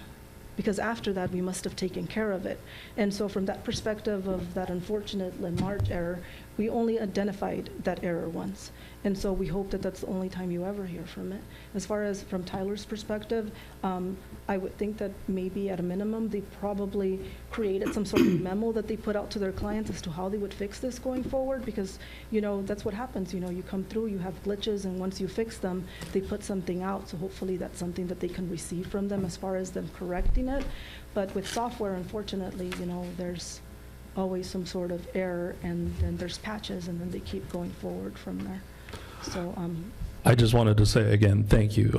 Having had experience with other auditing firms and such, I again commend your thoroughness, and then also the fact that your staff and you have had multiple levels of review on this document gives, I think, myself great assurance that obviously that we're catching everything that we can, and then developing plans as to how exactly we can rectify it going forward. And of course, and after knowing some of your concerns, we will continue to do that. I was an information systems technician in the Navy for 9 years, so that's why the IT side of it is something that I can thoroughly look at as well. I like numbers more than I like people. But yeah, it's just, something that, as a firm, we take pride in the work that we do. And so it's a way that we see us giving back to the community is by actually coming in and not just auditing your financial statements, but helping your agencies as much as we can to create better environments. Well, you're definitely in the right place. I wanted to piggyback on something that you had said. You had talked about, your report says that we're not reconciling our bank statements within a timely manner, whatever the timely manner is, but that they should be reconciled, prepared, and presented to council. I don't believe my time on council I've been presented with reconciliation. No. Bank reconciliations are not presented at council. They should be prepared and reviewed by somebody. Just the segregation of duties of it being prepared by one person and reviewed by a second person. Within our finance department. Okay, are we doing that? Yes, I'm the one that reviews and approves them. Oh, you review and approve? Yes. Is there any oversight, anybody else? The contract, the finance manager is the one that prepares them. I review her work and then approve them. Can you say that again? I review her work and then I approve, sign off on the bank reconciliation. Okay, I think that's really interesting, being that we weren't doing that within a timely manner. About what's the timeline that we're reconciling? It's usually within 45 days from the end of the month. 45 days. Is that all accounts, all bank accounts? U.S. bank accounts? Yes, it's all of the U.S. bank accounts. It's all one consolidated bank reconciliation. Okay, and then what do you do with that afterwards? It's filed in the finance department. It's filed. I would love to see that when we reconcile. If you could just shoot it to, is it that laserfish thing? No, it's all hard copy papers again. So it would be somewhat consuming to try to copy all that and provide it. Okay. One of the reasons why this stands out is that your firm had noted that we don't on our warrants we don't have check numbers, and you had mentioned that with outstanding checks, sometimes they're not accounted for. So on the warrants, they're not accounted for, so council doesn't know what's outstanding. And then if we're not seeing that on the reconciliation, I think we might be able to tighten that up a little bit, just as far as accountability. One thing that stood out to me, I'm looking at our agenda packets, 251, but it's what you call attachment A, the journal entries. Mm-hmm. Can you talk about why this many adjustments were needed? Roughly, it's about $6 million in corrections. Our annual budget's floating around $23 million, so it's really high. And I'm trying to get a feel for, are we doing things wrong, or what's the reason for this many journal entries at this amount, these amounts? just from looking at them, normally it's because of a new set of eyes. So we come in and we ask a lot of questions. And so with some of these, you know, like when you're looking at your equipment and improvements and construction in progress, some of these things we're asking a lot of questions as far as the projects, what, you know, if there's any projects that are not deemed viable anymore, and just kind of like going in more detail as far as like helping the city clean up, you know, some of their books. So from that perspective, sometimes some of our adjustments, it's more of us helping from an operational standpoint. It would depend on the audit firm. They might not make some of these recommendations because they might not be material to your financial statements taken as a whole, but we make recommendations to management, and they were very open to our suggestions to help them clean up their books because that's what they want to do going forward. So as far as some of these adjustments, it's just, you know, they're based on our procedures. So in any audit, once you come in and you do additional procedures and there might be new guidance that came out or something that we notice, so then we make recommendations, and then management decides whether they take our proposed adjustment or not. So from that perspective, they agreed with all of our adjustments, and so we didn't have any miscommunication or questions as far as them, you know, not wanting to make any of the adjustments we proposed. They agreed with all of them, and we just helped them improve their books by making them. Were these journal entries necessary because we booked the transactions wrong? Or if not, which of these guidance came out and these had to be changed because of guidance? I'm a little bit concerned here that we're booking things incorrectly.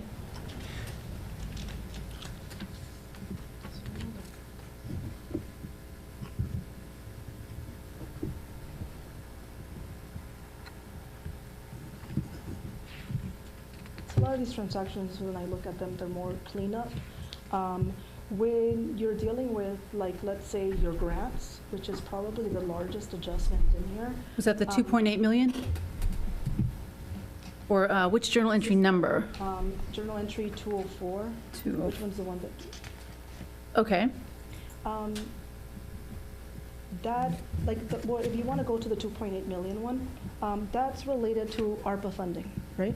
And so one of the things with that is that when people received these funds, it wasn't very clear clarification as to when they could recognize that revenue.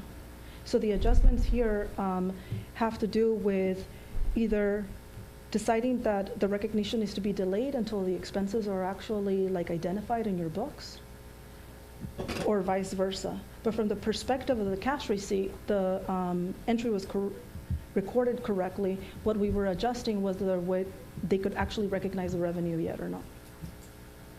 Does it have to be this way, or is it subjective? Again, I'm concerned that this audit was from a year ago, that maybe we've been doing it wrong for the past year as well. So one of the things that happens is that the earlier the audit happens, there's more estimates and subjection to it. The later it happens, then we actually have clear guidance by then.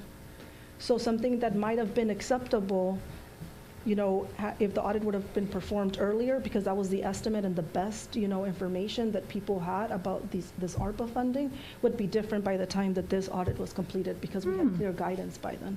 So it really has, the way that they recorded it was based on the guidance that was there at the time when they received it, and then changed by the time that the audit was issued. So I wouldn't call that an error.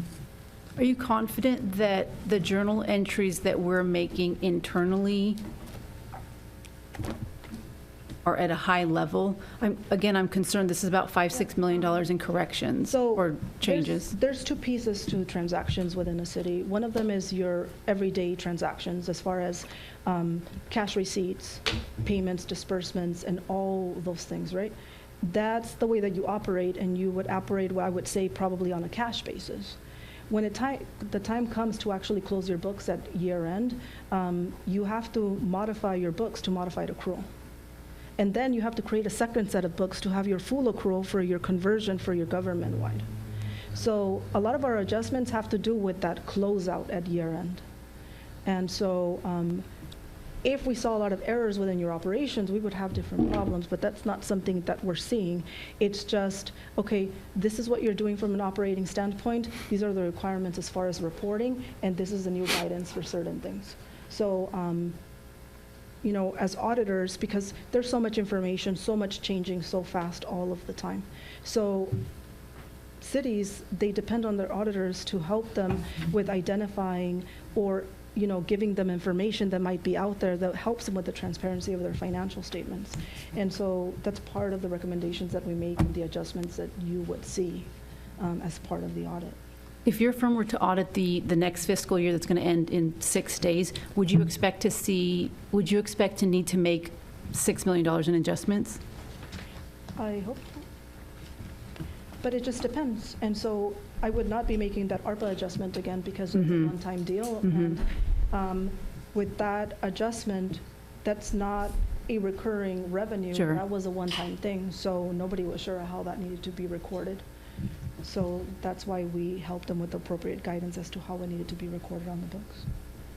Is that, maybe Mr. Kohler, is that something typically that we would consult someone outside for? So when we're within that fiscal year that we would consult that, or would we use an auditor as the backdrop?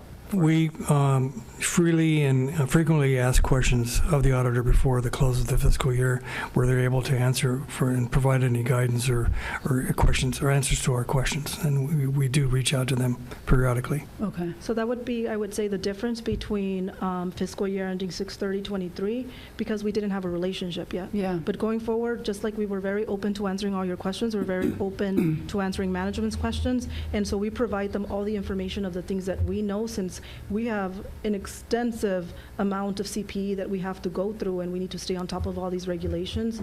As a service to our cities and our agencies, we give them that information so that they have the information that they need to make, to record these kind of adjustments before the year even ends, and so it would not be a proposed adjustment at that point. Wonderful, thank you. Mr. Simmons, are we contracted with this firm for our next year's audit? Yes, we are. Excellent. Appreciate it. Thank you. Got a couple quick questions. In your audit, first, I'm a CFO for a $50 million company, so you're speaking my love language here. I know our audit, I don't start that until March after the closing year, because like you say, you get stuff for those first 3 months that you have to throw back into the previous year and everything, so it's not even relevant to start it any earlier. In your audit letter, did you find any material factual misstatements? No. Okay, so that's huge, because those are the errors, those are the things we did wrong. The adjustments, I know when we got a $3 million in the PPP, and also with the ERC, the tax credit study, we had no idea where to put that. And neither did the auditors, because the government hadn't made it up yet. Right. So that's really how it's happening. right. So they just said, throw it in miscellaneous receivables and we'll fix it in the audit. That happens all the time. So they're not factual misjudgment.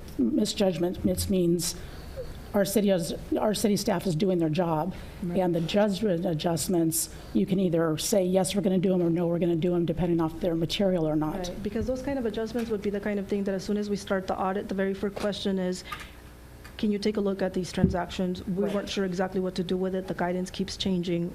What do you recommend that we should do? Right. And we buy a piece of equipment, and do we expense it or do we depreciate it? Right. That also conversations with the auditors. I mean, and all those PPP loans that were happening. Yeah, it was ridiculous. They change like every 3 days. So. And in the samples, I get sample requests for AP, AR, inventory, everything else. The fact that we couldn't find one sample, that's unheard of. I mean, there's just, which is why you ask for 20 to 30 samples in hoping you can find 15. So it doesn't even seem like it's a material thing. But I know with you newbie to us that, you had to report out on it, but that wouldn't even be in a regular audit letter, that one sample wasn't provided, because you give that cushion of asking for more than you actually need. I mean, as far as the documentation being available, I mean, that is something that we expect. Those things, they could create scoping limitations, so it's something that, from that perspective, we find it significant, and that the documentation should be there. So that's why we made it part of that letter, because it's important to make sure that all of that backup is there for all those transactions. But yes, there's thousands and thousands of transactions that come through. And missing one, do you see that as a high number or a low number? Do cities have zero samples that they can't find? I would say that, for that, it's more of it should be zero tolerance. you should have the documentation. However, because, we did do other documentation, we were able to trace other things, but we just thought that that was something significant enough that we should mention, because the document rotation is important. Okay, but the factual misstatements are the huge part. That's the competency of our finance department in doing their job. Okay, thank you. You had mentioned that one of your recommendations was for a year-end checklist. To your understanding, do we have that? Yes, they have a year-end checklist close. Yes, we have one, and we do use it. Could you send that to me? Sure. Thank you. Okay, thank you very much. As with respect to item number D, can I get a motion? I'll move it. I'll second. All those in favor? Aye. Any opposed? Item D is so moved.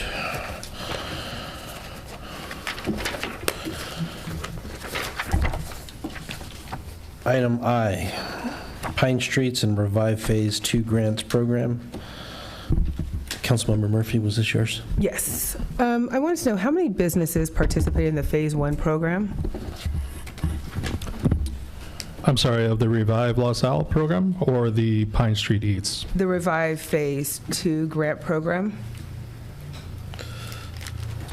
Dr. Noda, I want to say 8, but I think that number might be off. Yeah, that number's a little low, City Manager. It's 12.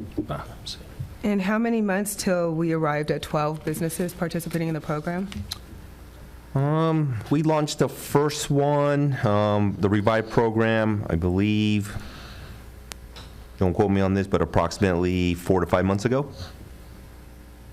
Okay. And do you know how much funding was used for marketing the program? I think it was $5,000. Over the 4 to 5 months? Correct. Okay.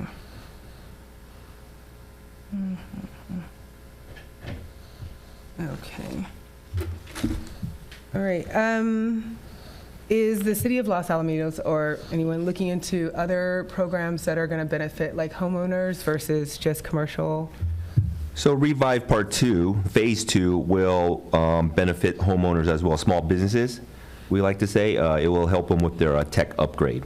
That was home-based businesses, correct? Correct. What about like homeowners, like looking at like? Oh, like residential? Yeah, like maybe looking into like first-time home buyers programs that can help with like maybe the down payment or even existing homeowners that may want to go green. Is there anything we can do potentially for actual homeowners and not just business leaders? So comprehensively for our city. Councilmember, I can answer that one, and the short answer is yes. Okay. The longer answer is one that I'll spare everybody, except to say that we're currently looking at first-time home buyer facade improvements for houses, neighborhood standards, and actually to decide or allow the council to have a conversation about what exactly they think that different neighborhoods should look like, applying standards across the board, and then codifying those into law, which then again would give our code enforcement the ability to actually go in and enforce them. So that's kind of I'll call it a three-prong attack that we currently have in place, or that we're working on. And then also, we are looking at some of the results that are going to come out of the economic development plan, because I think that those will directly inform some of the decisions that the council will want to make in terms of not just businesses, but also how do we continue to grow our property tax base, which I think a lot of our residents are going to be interested in going forward. So again, the short answer is yes. Yes. And is there any review into looking at down payment assistance for first-time home buyers for our city? That is one that we haven't gotten into, but it's definitely one that can make the list, for sure. Okay, I appreciate that. Thank you so much. Of course. And that is it. Okay. I have a couple questions on that one. It says, let me see, this is 420 of the packet. The grant will also provide eligible home-based businesses with an opportunity to make technological improvements to their online shopping experience, including enhanced marketing tools and online pay options. I interact with a lot of shiesty people, and so I'm curious, do we give business licenses to people who do adult content? Do we knowingly permit that? Produce, distribute adult content? If I may, can I get assistance from the city attorney? From my knowledge, we cannot forbid certain businesses because of like the freedom of speech stuff, or like the reason why I say it again, I'm going to ask the city attorney to assist, is we dealt with several years back a business that was prospective coming in that wasn't maybe up to Los Alamitos standards per se. And I remember at that time the city attorney said that it gets into a very slippery slope because of freedom of speech. But again, maybe the city attorney can elaborate on that. Business licenses in general are not discretionary in the city at all. Once one pays the fee, one gets the permit. It really is not relevant to the city's consideration what the business does. It's a fee program for the city to monitor basically what businesses are in the city, but not to decide what should and shouldn't be in the city. Okay, thank you. Here's my concern. A lot of people are doing adult content on adult websites, so theoretically,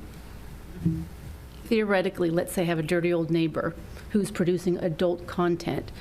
Would they then be eligible to receive this grant funding to enhance their online shopping experience? So I apologize, I've got to ask the question. Allow me to ask the city attorney this. Within the program scope or parameters, are we allowed to limit the type of businesses that we would be able to give grants to? Yes. For purposes of granting city money, the city does have control over the uses to which its funds can be put. It's different than charging for a business permit. Yeah. Thank you. Do we have language in place for this program excluding adult content, drugs of some sort? What sort of limitations? I see the program. I get the pitch. I don't see the limitations, and that's my concern, that my theoretical dirty old neighbor is going to get $5,000 to enhance his website. So the short answer is we can. So during our Los Al Bucks program, we did put language in there that forbidded businesses such as I think it was marijuana-based business from applying for a grant. So yes, we can place language in there to curb that, your theoretical example. Thank you. Will you? Yeah. Yes, we can. Thank you. Just a quick carry on for that. I remember back in the day when cannabis was going to become legal in the state, the only way that we were not able to allow business licenses for cannabis dispensaries is to actually make an ordinance not allowing that business in the city. At the same time, we tried to do one to not allow massage places in the city, and only knees to toes type thing, as they call it, for the mani-pedi. We were only able to do a temporary moratorium on that, so we could kind of get it under control and see what we had, but we could not just say, we will not issue a permit because we don't agree with your business, because then everything becomes subjective. So the only control we have is to actually make an ordinance that said, this business is not allowed in the city. That is correct. Yes, that is correct. Do we have an ordinance, apologize, do we have an ordinance regarding gentlemen's clubs on the books? Not that we have any establishments in town, just curious. Again, I believe we do not. So, and Mr. City Attorney, when I go off the rails, I'm going to ask you to pull me back and put me right back on track. Whenever a business comes into, or a proposal comes into the city, we'll look at the actual business and then try to fit it into a category of what kind of business is it, and then how exactly do we process that business. A business of that type, I would surmise, would fall under a CUP, or a conditional use permit. That really is where the city has the ability to really take a look at, okay, what is being proposed and what kind of limitations or what kind of restrictions would we put on that business. And that would give us the opportunity to then go in and say, if you want to open this type of business, we are going to require you to operate it this way. Those are the tools that cities have outside of a full first moratorium and then a general prohibition against those type of businesses. I tend to agree with that. Adult-oriented businesses come with a lot of First Amendment law that constrains how cities regulate them. And having not reviewed your zoning code, for instance, I don't know how this city acted within those constraints. So it's difficult for me to answer tonight what provisions of the zoning code would be violated by Sure. certain conduct, I'd have to come back to you on that one. Sure. That being I said, appreciate it. it's been successful to date. Yeah. So, And I do know with the ordinance for the cannabis, the only reason that we were able to do that is because we did it before cannabis was legal in California. Yes. We can't go back and say, well, it's legal in California, but it's not here, but it's been legal for years. You can't go grandfather stuff back in, and that's why we were able to do the cannabis one. Thank you. Again, I apologize. I think this is a good program. I don't want us to get a reputation for any of the wrong reasons, so thanks for clarifying. Before we move forward with the vote, we have a council member who needs to take a No, you break. can vote. I just don't know how to excuse myself politely. Why don't we just take a recess and come back? You don't even got to do that. How do I excuse myself politely? Do I do the church finger? We take a recess. Let's just take a Quick recess, we can. And you might want to get rid of some of the beverage containers there. Constituting the I don't know how it recess. works. I'm sorry. Mayor, if I can suggest we take a 5-minute recess, longer? Yeah. Yes. Okay, we're going to say, sir, if it's okay, we'll take a recess until the council member returns. I want to get up and walk out. I think that's rude. You didn't think we canceled the pins?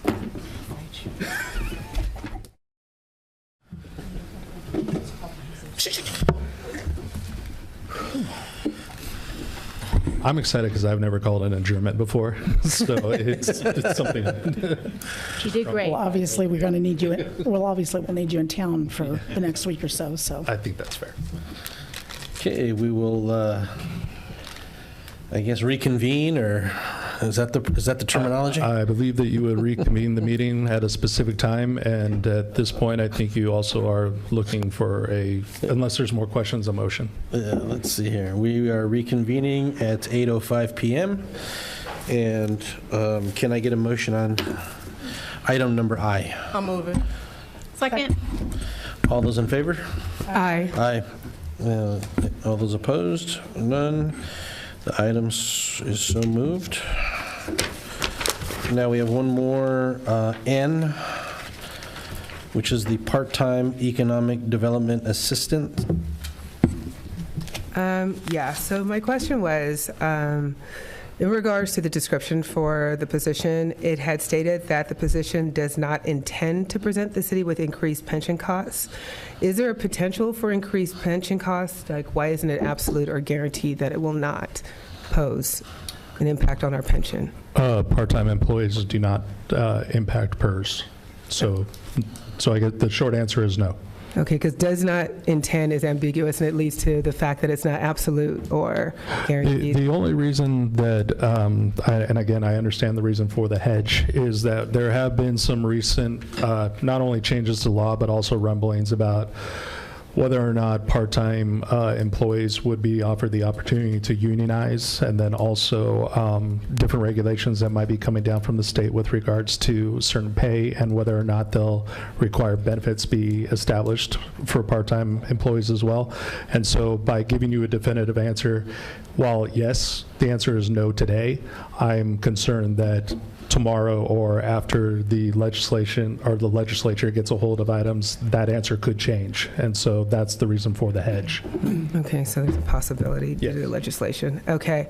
What is the duration that the economic development assistant to move between each of the steps? Is that just based on the supervisor's provision, if they're going to be moved up in their steps in the hourly rate? It'll be based on, first of all, their performance reviews. Typically, reviews happen they're annual. I believe the first review, though, however, happens after the first 6 months. Yes, exactly. So, but a normal case would be after the first 6 months, you would progress a step, then a year anniversary of that if you received either above satisfactory or satisfactory review, you would move to the next step. And that's common practice throughout the industry. Okay. Thank you. Will the assistant be provided any additional benefits such as vision, dental, medical, tuition, reimbursement? We don't provide that to part-time employees. Great. Thank you. Thank you so much. Of course. That's it. Can I get a motion on item number N? Move it. Second. All those in favor? Aye. I'm a no on this one. Okay. We have 4 ayes, 1 no. The item is so moved. And I believe that covers the consent calendar. Moving on to council announcements. At this time, council members may also report on items not specifically described on the agenda that are of the interest of the community, provided no action or discussion is taken, except to provide staff direction to report back or to place an item on a future agenda. I'll go left. Council member, I'm losing my mind. Doby. Okay.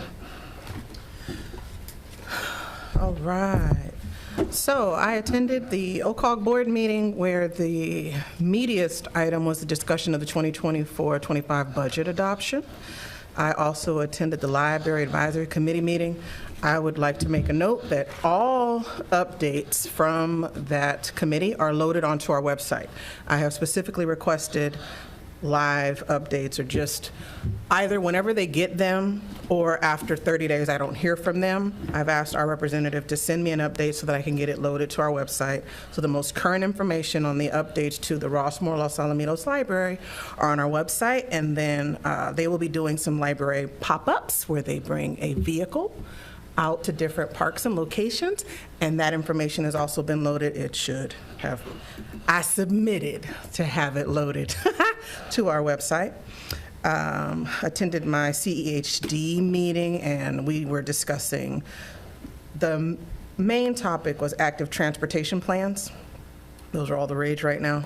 And then I also attended the OCTA elected officials roundtable, where one of the greatest discussion items was active transportation, but in potential transit routes. And one of them would actually be along Catella. And I was an advocate for that. Might have skewed the vote a little bit, but I hope this is a judgment-free zone, because it went from the VA hospital down Catella, and we have a what? A Joint Forces training base. So, and it will go to Orange. So it'll go all the way from Orange down to the VA hospital. That's a lot of veterans that can just hitch a ride and get where they need to be. I also attended one of my most favorite events, which is the Sunburst Youth Academy graduation. And this year, the Sunburst seniors were able to participate in our seniors' graduation parade that they hold in Rossmore. And if you could see the young people's faces and even the staff, they were so appreciative of that piece of normal for those children. So that made my heart super happy. And then I went to a Cal Cities virtual meeting. It was 3 hours long, but I stuck it out. And the greatest takeaway from that was we took an opposed position to the rent control measure that will be presented on the next ballot. And what I am advocating and looking for are some more concise information, because as elected officials, you had elected officials all up and down California. Some were being confused by what the different fors and against were actually saying. So I've requested that there be something put in more simpler language, so that if we're trying to express it to our residents or just our community at large, we would be more simply be able to articulate what is actually being voted on. And this particular issue has come up at least 2 times before, and it has been voted down by at least 20 points or more. So they just keep tweaking the verbiage a little bit, but I think it's important that it be presented very clearly. So that was my advocacy point on that. And I think that's it. Thank you. Councilmember Hibbert? Thank you. Yesterday I attended the grand reopening of the Los Alamitos Museum, as the ladies here were talking about earlier. A couple of years ago, I did participate in the Serve Los Al and helped paint a couple of the doors red. It didn't really do much at the time. The way that it looks now is night and day. It's night and day. You don't go in there and get depression. They pulled the carpet out. The floor looks great. They're super happy. At the same time that they were doing the reopening, they had Rossmore native Joe Escalante inducted into their Hall of Fame. And if you're not familiar with him, he's a bit of a local icon for sure. When I was living in Studio City doing the entertainment thing, he's everybody knows this guy. Check him out, Joe Escalante, Escalante. He was most known for being in a punk band called the, where is it? Vandals. Vandals, yes. what he's most known for. So there was standing room only, very well attended at this event, lots of energy in that room. So congratulations to the ladies and all the volunteers that helped that event go so smoothly. I also attended the Stearns Park groundbreaking. Super excited, probably biased. This one's just barely in my district, but super excited to see the park get some very much needed rehabs and new equipment installed. The neighbors in Apartment Row are very excited for this. I also attended the 80th anniversary of D-Day in Normandy, France, at the Normandy American Cemetery with several of my family members. At last month's meeting, I had mentioned that my great uncle Harold Hibbard was killed on D-Day, and we're a very patriotic family. So I wanted to take a second and read a portion of a newspaper article from 1944. It's titled, "Private Harold Hibbard is Killed on D-Day. One of 5 brothers in service from Dancy, Wisconsin, dies in combat." Death in combat on D-Day, when Allied troops started their invasion of continental Europe by invading France June 6th, has broken the ranks of the 5 fighting Hibbards of Marathon County.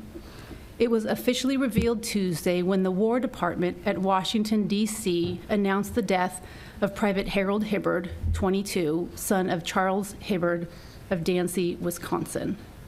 4 brothers are serving on the scattered fronts throughout the world. Sergeant Floyd Hibbard is stationed at an air base in India. Sergeant Charles Hibbard is with the Army Air Corps in India.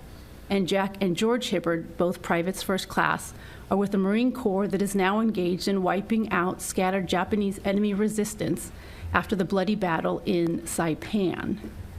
Private Harold Hibbard would have been 23 years old on July 1. He was born in Dancy, Wisconsin, July 1, 1921, and enlisted in the cavalry at Stevens Point on November 1st, 1939. One of the reasons why I want to read this is, one, it's personal for me, but also, I mean, even tonight we're recognizing a gentleman who, he's not only a police officer, but he's serving in the Marines. And in addition to that, we're home to the Joint Forces training base. And I feel like a lot of people in my generation have lost an appreciation for what we have in this country. I've been to all 7 continents and a lot of countries, and what this country has and what we're holding on to is really unlike anything else. And you know, I want to tip my hats to the greatest generation, World War II. There were about 200 World War II veterans that were there. President Biden, Macron was there. The event was, I mean, it was an international event. It was a real honor to be there, to pay my respects not only to my great uncle, but to all the veterans who didn't make it home, made it home in a pine box, or were there at that event. And I will end with this. I'm continuing going door to door in District 5. I did Apartment Row last month, and next month, July, I guess that's next week, I'll be in Parkwood. So if I miss you, I will leave a business card. I've been doing that with all the neighbors, but if there's anything for those that are watching this either live streaming or online, if there's anything I could do to help you before I end up at your door, call my cell, 562-444-6751. Again, 562-444-6751. Thank you. Okay, Councilmember Murphy. Well, I wanted to just recognize Alex Duran, who resigned from his role as chair of Parks, Recreation, and Cultural Arts Commission.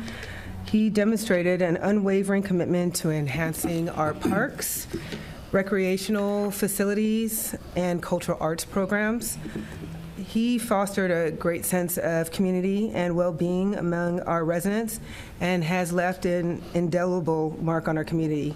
So I just want to express my deepest gratitude to Alex for his exceptional service, and I wish him all the best on his future endeavors. I also wanted to highlight the outstanding contributions of the Optimum medical team. The staff were instrumental in ensuring the health and well-being of our student athletes at La Salle High School. They recently conducted lung exams and health assessments for the school's athletes during their physical exams. with one particular nurse practitioner who is also one of our very own planning commissioners, Dr. Wendy Gross. She took time to volunteer in the process, along with Dr. Elmo Agak-Depp. She was actually someone who was assisting my daughter during the athletes program. So I just wanted to say thank you so much for all that you do and your volunteer service. So, and that's it. Mayor Pro Tem Hasselbrink. Thank you.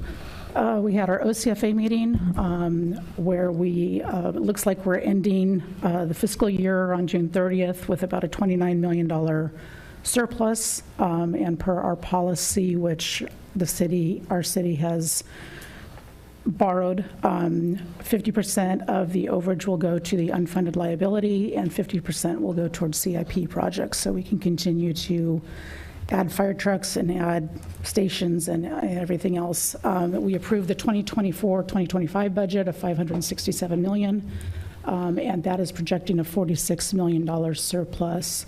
Our goal is we should have our unfunded liability paid off in about 3 years, I believe, which is quite outstanding, and the surplus then will go more to the CIP projects. We have a lot of aging fire stations, and then also with the new housing element, we need to account for about 100,000 new homes within Orange County with no land to put fire stations. So this surplus is coming at a good time. We also took delivery on Friday of our 2 S-70 Firehawks. Those are going to be added to our air arsenal just in time for the fire season. What I find fascinating about this is we picked them up from Colorado and we flew them from Colorado here. It took 2 days, and I don't know if you've ever been in a helicopter, but it's not the most comfortable ride, and there is no food or beverage service at all. So, but those are going to be a great add, especially with the wildfires and stuff more down in South County. I did attend the Stearns Park groundbreaking, had a little moment on the diggers. Hopefully one's going to be making it to my front yard if they do away with those. My kids spent many a times digging on those. I've also been attending the Party on Pine on Thursdays. Crowds have just been phenomenal. You've got people dancing to the Beach Boys, and what was interesting about that band is all 4 of the band members at some point played with the Beach Boys. So they had a little bit of legitimacy with them. And the next week, the city was offering free line dance lessons with Redneck Rodeo. So fully representing the full array of the music. I attended the Precious Life Santa Maria Barbecue at St. Isidore. That's always fun. The food is outstanding. I had a great meeting with John Morlock. I was able to catch up with him. I've known him for a lot of years, and he's out of the political purview right now, but he's doing great stuff with the California Policy Center. Attended the special city council meeting to approve the emergency funding for the discovered gas leak that affected the police station and the emergency generator. Without this meeting, we would have had to go to RFP or bid, and it would have taken 4 to 6 months to fix this problem. Now, hopefully, the police station will have hot water, and we'll have a generator that can be working in place of emergencies, especially now with it being so hot. The chance of blackouts and brownouts are raised up quite a bit. I attended the La Salle High School graduation. It was back at StubHub Center. Once again, they had a 100% graduation rate, and what was cool with this, about 20 graduates are joining the military, whether it's through the academies or we had 5 of them just enlisting in the Marines, and it takes a special kinds of crazy to enlist in the Marines. So these are 17 and 18-year-old kids that are making that choice right now. I attended the Los Alamitos Museum grand opening, re-grand opening, and honoring Joe Escalante. I was able to present them with certificates and just was bragging on just the history that we have in our city, and that a city our size has a museum that we're just so proud of, and it's actually in a landmark. So that was great. I also, and just because he was on council forever, our former mayor, Richard Murphy, had his 70th birthday party. He had lived in the Highlands since he was about 12. His sister, both sisters still live in the Highlands, one in the family home. He was able, when he was on council, he brought ideas here that we're still implementing to this day, such as the budget process. He was just very instrumental in a lot of the things that helped us just to become a better city. And so it was great seeing him and catching up on some of the people I hadn't seen for a while. And then the last thing is the LaSalle app. So I actually put it to the test. I had an issue on Memorial Day, and instead of bothering our city manager or Dr. Noda or anybody else that I didn't know who was scheduled to work on Memorial Day and who wasn't, I went through the app. It was documented. I got an email right away, and the problem was solved within 2 hours. And now there's a tracking, so if the problem occurs again, there's a history behind it. And I just thought it was great. I didn't have to bother anybody who didn't need to be bothered, and I got my resolution faster than I would have called somebody who was probably barbecuing at the time. So I highly suggest that we lead by example and use that app, and encourage everybody else to use the app. It's very, very easy to go through the process. It takes about 30 seconds to load everything up. You can submit pictures if you want or not. You can submit it anonymously or not, and it just gets the problems resolved. So I would highly recommend that we all start using that as our go-to issue center. And with that, that's it. Nothing to report out of the world of waste? Didn't you attend the OCSAN? Okay. No, nothing to report out of the world of waste, no. Okay. Yeah. I'm going to keep this quick. I won't duplicate some of these events, but I did want to say thank you to the police department for providing a vehicle for the senior parade that occurred in Rossmore. I had a ton of fun, and the kids were, it was just a great event, so thank you for that. Also attended the League of California Cities division meeting, and part of the presentation was insights on the state budget. If you think this is an issue, I mean, that's just makes your head spin. So, but other than that, look forward to the concert events. I encourage the people to come out and enjoy the concerts, and also pay a visit to the beer garden, because I'm going to be out there a couple weeks coming up here. So make your way out there, and we'll have a good time. So with that, we'll adjourn at we get the official Apple time, 8:25. Sounds good to me.